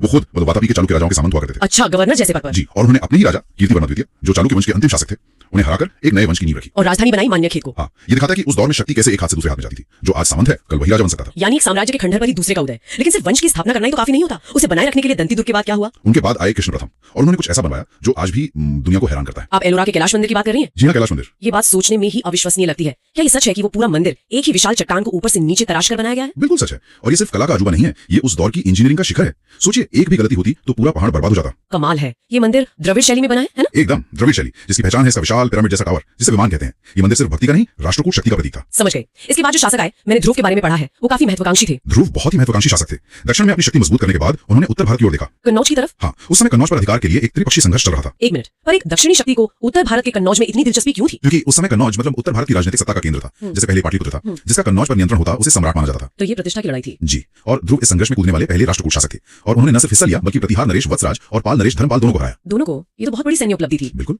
और इसी जीत की याद में उन्होंने गंगा यमुना के प्रतीक चिन्ह को अपना राज चिन्ह बनाया। उन्हें धारावर्ष के नाम से भी जाना जाता है। लेकिन अगर उन्होंने उत्तर भारत के दो सबसे बड़े राजाओं को हरा दिया तो वो वहां रुके क्यों नहीं, वापस दक्षिण क्यों लौट आए? ये एक बहुत अच्छा सवाल है। शायद इतनी दूर अपने साम्राज्य से एक नए क्षेत्र पर स्थायी नियंत्रण रखना मुश्किल था। उनकी जीत एक तरह से अपनी ताकत दिखाने के लिए थी। समझ गई। इसके बाद गोविंद तृतीय का भी नाम आता है। लेकिन इस वंश में कोई ऐसा शासक भी हुआ जो अपनी लड़ाइयों से ज्यादा किसी और चीज के लिए जाना चाहता हो? हाँ, और वो थे अमोघवश। उन्हें राष्ट्रकूट वंश का सबसे महान शासक माना जाता है, पर सिर्फ सैन्य जीतों के लिए नहीं। वो एक विद्वान और कवि भी थे। एकदम, वो जैन धर्म के अनुयायी थे। उनके गुरु थे जैनाचार्य जिनसेन, और उन्होंने खुद कन्नड़ भाषा में कविराज मार्ग नाम का एक काव्य ग्रंथ लिखा। एक सम्राट का खुद कवि होना ये बड़ी बात है। जी, और उनका अंत भी तो बहुत अलग था। उन्होंने तुंगभद्रा नदी में जल समाधि लेकर अपने प्राण त्याग दिए, जो उनके आध्यात्मिक झुकाव को दिखाता है। सही कहा। लेकिन अमोघ वर्ष के बाद राष्ट्रकूटों का सैन्य पराक्रम फिर जागा कृष्ण तृतीय के समय में। कृष्ण तृतीय, जिन्होंने अकाल वर्ष की उपाधि ली थी, और उनका नाम आते ही याद आता है तकोलम का युद्ध। हाँ, ये युद्ध राष्ट्रकूटों और चोल वंश के बीच हुआ था, जो उस समय दक्षिण में एक बड़ी शक्ति बनकर उभर रहे थे। और इस युद्ध में कृष्ण तृतीय ने चोल शासक परांतक प्रथम को पूरी तरह हराया। ये चोल साम्राज्य के लिए बहुत बड़ा झटका था। कृष्ण तृतीय के दरबार में भी तो एक बड़े कवि थे। जी, कन्नड़ भाषा के कवि पोन, जिन्होंने शांति पुराण की रचना की। तो फिर इतने शक्तिशाली वंश का अंत कैसे हुआ? अक्सर महान साम्राज्यों का अंत कमजोर उत्तराधिकारियों की वजह से होता है। अंतिम शासक था कर्क द्वितीय, जो एक अयोग्य शासक था, और इसका फायदा उनके ही किसी सामंत ने उठाया। हाँ, तैलप द्वितीय ने उनकी हत्या कर दी और कल्याणी के चालुक्य वंश की स्थापना की। तो एक तरह से इतिहास ने खुद को दोहराया। जिस तरह दंती दुर्ग ने चालुक्यों को हराकर राष्ट्रकूट वंश की नींव रखी, एक चालुक्य ने ही राष्ट्रकूटों का अंत कर दिया। बिल्कुल, इतिहास का चक्र पूरा हुआ, लेकिन उनकी विरासत आज भी जिंदा है। एलोरा और एलिफेंटा की गुफाएं। और एलोरा की सबसे खास बात उसकी धार्मिक सहिष्णुता है। हाँ, कुल 34 गुफाएं हैं। गुफा 1 से 12 बौद्धों के लिए, 13 से 29 हिंदुओं के लिए और 30 से 34 जैनियों के लिए। मतलब हिंदू, बौद्ध और जैन तीनों धर्मों से संबंधित है। ये उस काल का एक बड़ा सबूत है। सही कहा। तो ये थी राष्ट्रकूटों की कहानी। लेकिन जैसा आपने कहा, कृष्ण तृतीय का टकराव हुआ था चोलों से, तो अब उस शक्ति को देखते हैं जो दक्षिण में फिर से सिर उठा रही थी। चोल वंश 9वीं शताब्दी में उनका फिर से उदय हुआ। एकदम सही। इस दूसरे दौर के संस्थापक थे विजयालय, राजधानी थी तंजौर। लेकिन असली कहानी शुरू होती है परांतक प्रथम से। ये वही शासक है जिन्हें कृष्ण तृतीय ने तक्कोलम के युद्ध में हराया था। जी, लेकिन उस हार के बावजूद उन्होंने पांड्य शासक राजसिंह द्वितीय को हराकर मदुरै कोंड की उपाधि धारण की थी, यानी मदुरै का विजेता। हाँ, वो एक काबिल योद्धा थे। लेकिन चोल वंश का असली स्वर्णकाल तो राजराज प्रथम के समय शुरू हुआ। उन्हें इस वंश का सबसे महान राजा क्यों माना जाता है? राजराज प्रथम एक दूरदर्शी शासक थे। वो जानते थे कि असली शक्ति समुद्र में है। वो शैव धर्म के अनुयायी थे और उन्होंने श्रीलंका पर आक्रमण करके उसके उत्तरी हिस्से पर कब्जा कर लिया। ये उनकी नौसैनिक शक्ति का पहला बड़ा प्रदर्शन था। बिल्कुल, और उन्होंने तंजौर में प्रसिद्ध बृहदेश्वर मंदिर भी बनवाया था। क्या अद्भुत मंदिर है वो, पूरा ग्रेनाइट से बना हुआ। हाँ, और वो भगवान शिव को समर्पित है। ये सिर्फ एक पूजा स्थल नहीं, ये चोल साम्राज्य की शक्ति और दौलत का एक भव्य प्रदर्शन था। राजराज प्रथम ने एक मजबूत नींव रखी। उनके बेटे राजेंद्र प्रथम ने इस विरासत को कैसे आगे बढ़ाया? राजेंद्र प्रथम अपने पिता से भी 2 कदम आगे निकल गए। उन्होंने पूरे श्रीलंका को जीतकर अपने राज्य में मिला लिया, और वो यही नहीं रुके। आप इंडोनेशिया के सुमात्रा द्वीप की बात कर रहे हैं? जी हाँ, उन्होंने सुमात्रा के शैलेंद्र शासक को हराया अब सवाल यह है कि भारत के एक राजा को सुमात्रा में क्या दिलचस्पी थी? यही मैं सोच रही थी, ये सिर्फ साम्राज्य विस्तार तो नहीं हो सकता। नहीं, ये एक आर्थिक चाल थी। सुमात्रा उस समय चीन और भारत के बीच के समुद्री व्यापार का एक बड़ा केंद्र था। उस पर कब्जा करने का मतलब था उस पूरे व्यापार मार्ग पर नियंत्रण। मतलब चोलों के पास एक बेहद शक्तिशाली नौसेना थी जो खुले समुद्र में हजारों किलोमीटर दूर जाकर लड़ सकती थी। यकीनन राजेंद्र प्रथम ने उत्तर भारत में गंगा नदी तक भी एक सफल अभियान भेजा और इस जीत के उपलक्ष्य में उन्होंने गंगैकोंड चोलपुरम नाम की एक नई राजधानी बसाई। गंगा को जीतने वाले चोल का शहर। बिल्कुल। इतने महान शासकों के बाद इस वंश का क्या हुआ? अंतिम शासक कौन था? चोल वंश का अंतिम महत्वपूर्ण शासक राजेंद्र तृतीय था। उनके बाद धीरे धीरे साम्राज्य कमजोर होता गया, लेकिन उनकी व्यवस्थाएं बहुत मजबूत थी। जैसे कि उनकी उत्तराधिकार की प्रथा। मुझे ये बहुत दिलचस्प लगता है कि चोल राजा अपने शासनकाल में ही अपना युवराज घोषित कर देते थे। हाँ, और ये एक बहुत ही समझदारी भरा कदम था। इससे सिंहासन के लिए होने वाली खूनी संघर्ष की संभावना कम हो जाती थी, जो अक्सर बड़े साम्राज्यों के पतन का कारण बनता है। सही कहा, ये चोल साम्राज्य की स्थिरता का एक बड़ा राज था। और उनकी आर्थिक व्यवस्था भी उन्नत थी। सोने के सिक्के जिन्हें कासू कहा जाता था। हाँ, जो उनकी विशाल व्यापार और कृषि से होने वाली आय को दर्शाते हैं। कुल मिलाकर चोल वंश सिर्फ अपनी सैन्य जीतों के लिए नहीं बल्कि अपनी नौसेना, कला और शानदार प्रशासन के लिए भी जाना जाता है। तो चलिए अब अगला अध्याय देखते हैं। आज हम भारत के कुछ बहुत ही महत्वपूर्ण ऐतिहासिक स्थलों पर एक नजर डालेंगे और सीधे उन तथ्यों पर ध्यान देंगे जो जरूरी है। बिल्कुल। तो शुरुआत करते हैं 2.5 दिन का झोपड़ा से। ये जो मस्जिद है, इसे बनवाया किसने था? इसका निर्माण कुतुबुद्दीन ऐबक ने करवाया था। अच्छा, ऐबक ने। हाँ, और इंटरेस्टिंग बात यह है कि ये अजमेर राजस्थान में है और इसे भारत की सबसे पुरानी मस्जिदों में से एक माना जाता है। ओके। बाद में मतलब 1213 में इल्तुतमिश ने इसका विस्तार भी किया था। ठीक है, अगला है हेलियोडोरस स्तंभ। ये वैष्णववाद के विकास का एक बहुत बड़ा सबूत माना जाता है। ये किस भारतीय शहर में है? ये आपको मिलेगा मध्य प्रदेश के विदिशा में। विदिशा में। ओके। हाँ, इसे गरुड़ स्तंभ भी कहते हैं और ये भगवान विष्णु को समर्पित है। और देखिए, इसे बनवाया था एक यूनानी राजदूत हेलियोडोरस ने लगभग 110 ईसा पूर्व में। एक यूनानी राजदूत ने? कमाल है। हाँ, और इस पर ब्राह्मी लिपि में शिलालेख भी है। अच्छा, अब आते हैं तंजौर के प्रसिद्ध बृहदीश्वर मंदिर पर। ये किस धार्मिक संप्रदाय से जुड़ा है? उपासक थे, और क्योंकि ये मंदिर भगवान शिव को समर्पित है तो इसका संबंध सीधा नयनार से है। इसके बारे में कुछ और खास बातें जो याद रखने वाली हों? हाँ बिल्कुल, इसे राजराजेश्वरम भी कहा जाता है। राजराजेश्वरम। जी, क्योंकि इसका निर्माण चोल शासक राजराजा प्रथम ने करवाया था। ये कावेरी नदी के तट पर है और यूनेस्को की विश्व धरोहर सूची में भी शामिल है। अच्छा, इसे दक्षिण मेरू के नाम से भी जाना जाता है। चलिए अब बात करते हैं गोल गुंबज की। ये कहाँ पर है? ये विजयपुरा में है, जिसे पहले बीजापुर कहते थे, कर्नाटक में। और यहाँ क्या खास है? यहाँ जो सबसे जरूरी बात याद रखनी है वो ये है कि ये मोहम्मद आदिल शाह का मकबरा है और इसका निर्माण 1656 में हुआ था। ठीक है, अगला है नौलखा पैलेस। ये धरोहर स्थल किस राज्य में है? ये बिहार में है। बिहार में। हाँ, इसको याद रखने का एक तरीका है नौलखा हार से। हार और बिहार मिलता जुलता है, ये एसएससी में पूछा भी गया है। ये तो अच्छी ट्रिक है। आगरा की मोती मस्जिद, ये किस मुगल शासक से जुड़ी है? इसका निर्माण शाहजहां ने करवाया था। शाहजहां ने। हाँ, और यहाँ ये याद रखना जरूरी है कि ये दिल्ली की मोती मस्जिद से अलग है। शाहजहां ने इसे अपने शाही दरबार के सदस्यों के लिए बनवाया था। तो फिर दिल्ली वाली मोती मस्जिद, उसमें क्या फर्क है? दिल्ली के लाल किला परिसर के अंदर जो मोती मस्जिद है उसका निर्माण औरंगजेब ने करवाया था। अच्छा, तो आगरा में शाहजहां और दिल्ली में औरंगजेब, ये काम कंफ्यूजन है। बिल्कुल। जिसे ताजमहल की प्रतिकृति कहते हैं, यानी बीवी का मकबरा, वो कहाँ है? वो महाराष्ट्र के औरंगाबाद में है। औरंगाबाद। जी, इसका निर्माण 1660 में मुगल बादशाह औरंगजेब ने अपनी पत्नी दिलरस बानो बेगम की याद में करवाया था। तो उसे ताजमहल की नकल माना जाता है। हाँ बिल्कुल, इसीलिए इसे दक्कन का ताज भी कहते हैं। अगला है लोथल। प्राचीन शहर लोथल, जो अब एक प्रमुख पुरातात्विक स्थल है, ये भारत के किस राज्य में है? लोथल गुजरात में स्थित है। ये सिंधु घाटी सभ्यता का एक बहुत ही महत्वपूर्ण स्थल था। ओके, गुजरात। अब एक तकनीक की बात करते हैं, पेट्रा ड्यूरा। वास्तुकला में जड़ने की तकनीक किस स्मारक में सबसे ज्यादा दिखती है? ये तकनीक आपको ताजमहल में देखने को मिलेगी। ताजमहल। हाँ, पेट्रा ड्यूरा में बेसिकली तराशे हुए चमकदार पत्थरों पर चित्रकारी की जाती है। ठीक है, बौद्ध स्मारक चौखंडी स्तूप, ये कहाँ स्थित है? ये सारनाथ उत्तर प्रदेश में है। ये वही जगह है जहाँ भगवान बुद्ध ने अपना पहला उपदेश दिया था। सारनाथ। ठीक है। धूपगढ़ चोटी, ये भारत के किस राज्य में है? ये मध्य प्रदेश में स्थित है। मध्य प्रदेश। अच्छा, कौन सा विरासत स्थल द्रविड़ वास्तुकला शैली को दिखाता है? हम्पी। हम्पी। हाँ, द्रविड़ शैली जो है वो मुख्य रूप से दक्षिण भारत के मंदिरों में पाई जाती है और हम्पी कर्नाटक में है। और उत्तर भारत की शैली को? नागर कहते हैं। सही, उत्तर भारत में नागर और दोनों के मिश्रण को बेसर शैली कहा जाता है। ओके। राजवाड़ी के खंडहर, ये किस भारतीय राज्य में है? ये नागालैंड में स्थित है। नागालैंड, ये थोड़ा अलग है। हाँ, विश्व धरोहर स्थल भीमबेटका किसके लिए प्रसिद्ध है? ये प्रागैतिहासिक शिलालेखों के लिए प्रसिद्ध है, मतलब प्री हिस्टोरिक रॉक पेंटिंग्स। और ये गुफाएं कहाँ है? ये भी मध्य प्रदेश में है। ठीक है, हवा महल, ये किस शहर में है और इसे किसने बनवाया था? ये तो जयपुर में है, राजस्थान में, और इसका निर्माण 1799 में सवाई प्रताप सिंह ने करवाया था। इसमें एक बहुत ही खास तथ्य है ना, खिड़कियों को लेकर। जी। अब बात करते हैं कोणार्क सूर्य मंदिर की। इसके बारे में मुख्य तथ्य क्या है? देखिए, ये उड़ीसा में है। इसे 13वीं शताब्दी में राजा नरसिंह देव प्रथम ने बनवाया था। नरसिंह देव प्रथम। हाँ, ये यूनेस्को की विश्व धरोहर स्थल है और इसे ब्लैक पैगोडा के नाम से भी जाना जाता है। ब्लैक पैगोडा, ये भी एक महत्वपूर्ण पॉइंट है। बाराबती किला, ये कहाँ है? ये भी उड़ीसा में है, कटक के पास। इसका निर्माण 14वीं शताब्दी में गंग वंश ने किया था। गंग वंश। ठीक है, अब एक अलग सवाल, कुंभ मेला, ये किन 4 जगहों पर लगता है और किन नदियों के किनारे? ये हर 12 साल में 4 स्थानों पर होता है, प्रयागराज, हरिद्वार, उज्जैन और नासिक। और नदियां? प्रयागराज में गंगा यमुना सरस्वती संगम पर, हरिद्वार में गंगा, उज्जैन में शिप्रा और नासिक में गोदावरी। बिल्कुल सही। इंडिया गेट को मूल रूप से किस लिए बनाया गया था? इसे प्रथम विश्व युद्ध में बलिदान देने वाले भारतीय सैनिकों की याद में बनाया गया था। अच्छा। इसका पहले नाम था अखिल भारतीय युद्ध स्मारक। ठीक है, अब कुछ शहरों के उपनाम, जैसे महलों का शहर किसे कहते हैं? महलों का शहर कोलकाता को कहा जाता है। और गुलाबी शहर? वो तो जयपुर है। मृगनयनी का महल, ये कहाँ स्थित है? ये मध्य प्रदेश के ग्वालियर में है। इसे 8वीं शताब्दी में राजा मानसिंह तोमर ने बनवाया था। राजा मानसिंह तोमर। ठीक है। ये पुस्तकालय नेशनल लाइब्रेरी ऑफ इंडिया, ये कहाँ है? दिल्ली में नहीं, यही तो कंफ्यूजन होता है। ये कलकत्ता में स्थित है। इसकी स्थापना 1948 में हुई थी। कलकत्ता, ये याद रखना होगा। सबरीमाला श्री अयप्पा मंदिर, ये किस राज्य में? ये केरल में स्थित है और भगवान अयप्पा को समर्पित है। केरल। ठीक है, नागद्रोलिंग मठ, ये कहाँ पर है? ये कर्नाटक राज्य में है। कर्नाटक में। हाँ, इसे बाइलाकुप्पे मठ के नाम से भी जाना जाता है। ये तिब्बती बौद्ध धर्म का एक बड़ा केंद्र है। ओके, और आखिर में केदारनाथ मंदिर उत्तराखंड के किस जिले में? ये रुद्रप्रयाग जिले में स्थित है और भगवान शिव को समर्पित है। रुद्रप्रयाग। और बद्रीनाथ मंदिर? बद्रीनाथ मंदिर उत्तराखंड के चमोली जिले में अलकनंदा नदी के तट पर है और ये भगवान विष्णु को समर्पित है। तो चलिए अब अगला अध्याय देखते हैं, भारतीय इतिहास के प्रमुख युद्ध। हम एकदम शुरुआत से प्राचीन भारत से शुरू करेंगे। बिल्कुल, और प्राचीन भारत में सबसे पहले जिक्र आता है दशराज्य युद्ध का। 10 राजाओं का युद्ध। हाँ, इसका जिक्र आपको ऋग्वेद के 7वें मंडल में मिलता है। ये युद्ध आज के पंजाब में परुष्णी नदी के पास हुआ था। परुष्णी मतलब आज की रावी नदी। बिल्कुल, और ये युद्ध हुआ था भरत जन के राजा सुदास और 10 दूसरे राजाओं के संघ के बीच। अच्छा, और उसके बाद इसके सदियों बाद एक और बड़ा युद्ध हुआ। हाँ, हाइडेस्पीस का युद्ध या वितस्ता का युद्ध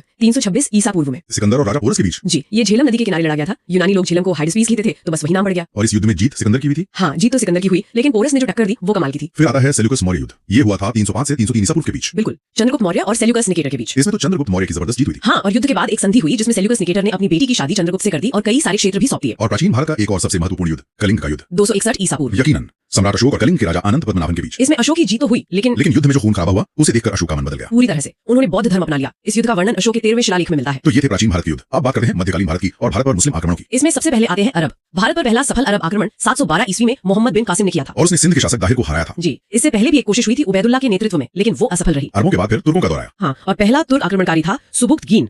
उसके बाद उसका बेटा महमूद गजनवी शासक बना। गजनवी जिसने 1000 से 1027 ईस्वी के बीच भारत पर 17 बार हमले किए। बिल्कुल, उसका सोमनाथ मंदिर पर किया गया हमला तो बहुत ही चर्चित है। हाँ, उसका 16वां आक्रमण था 1025 ईस्वी में। सही, उसका अंतिम आक्रमण 1027 में जाटों के खिलाफ था। और एक और बात, उसके साथ फिरदौसी, अलबरूनी और उद्बी जैसे इतिहासकार भी आए थे। अलबरूनी की किताबुल हिंद तो बहुत मशहूर है। जी, गजनवी के बाद फिर मोहम्मद गोरी का समय आता है और तराइन के युद्ध। बिल्कुल, तराइन का पहला युद्ध 1191 में पृथ्वीराज चौहान और मोहम्मद गोरी के बीच, जिसमें पृथ्वीराज चौहान जीते। लेकिन फिर एक साल बाद ही तराइन का दूसरा युद्ध हुआ 1192 में, और इस बार मोहम्मद गोरी ने पृथ्वीराज चौहान को हरा दिया। और यहीं से भारत में तुर्क शासन की नींव पड़ी। हाँ, और फिर 1194 में चंदावर का युद्ध हुआ, जिसमें गोरी ने जयचंद को भी हरा दिया। तो अब मुगल साम्राज्य के युद्धों की बात करते हैं, जिसकी शुरुआत होती है बाबर के 4 प्रसिद्ध युद्धों से। पानीपत का प्रथम युद्ध 1526, फिर खानवा का युद्ध 1527, चंदेरी का युद्ध 1528 और घाघरा का युद्ध 1529। बिल्कुल, और पानीपत के पहले युद्ध ने तो भारत का इतिहास ही बदल दिया। बाबर और इब्राहिम लोदी के बीच। हाँ, और इसी युद्ध से भारत में मुगल साम्राज्य की नींव पड़ी। बाबर ने इसमें पहली बार तोपों और तुगलमा युद्ध नीति का इस्तेमाल किया था। अच्छा, और जीत के बाद बाबर ने कलंदर की उपाधि धारण की थी। जी, और फिर हुआ खानवा का युद्ध 1527 में बाबर और राणा सांगा के बीच। इस युद्ध में बाबर ने जिहाद का नारा दिया था। हाँ, और जीत के बाद गाजी की उपाधि ली। इसी युद्ध के बाद बाबर ने भारत में स्थायी रूप से रहने का फैसला किया। इसके बाद बाबर ने चंदेरी में मिदनी राय को और घाघरा में अफगान सेना को हराया। सही, बाबर के बाद हुमायूं के युद्ध भी काफी महत्वपूर्ण है। खासकर शेरशाह सूरी के साथ वाले चौसा का युद्ध 1539 और कन्नौज का युद्ध 1540। दोनों में हुमायूं की हार हुई।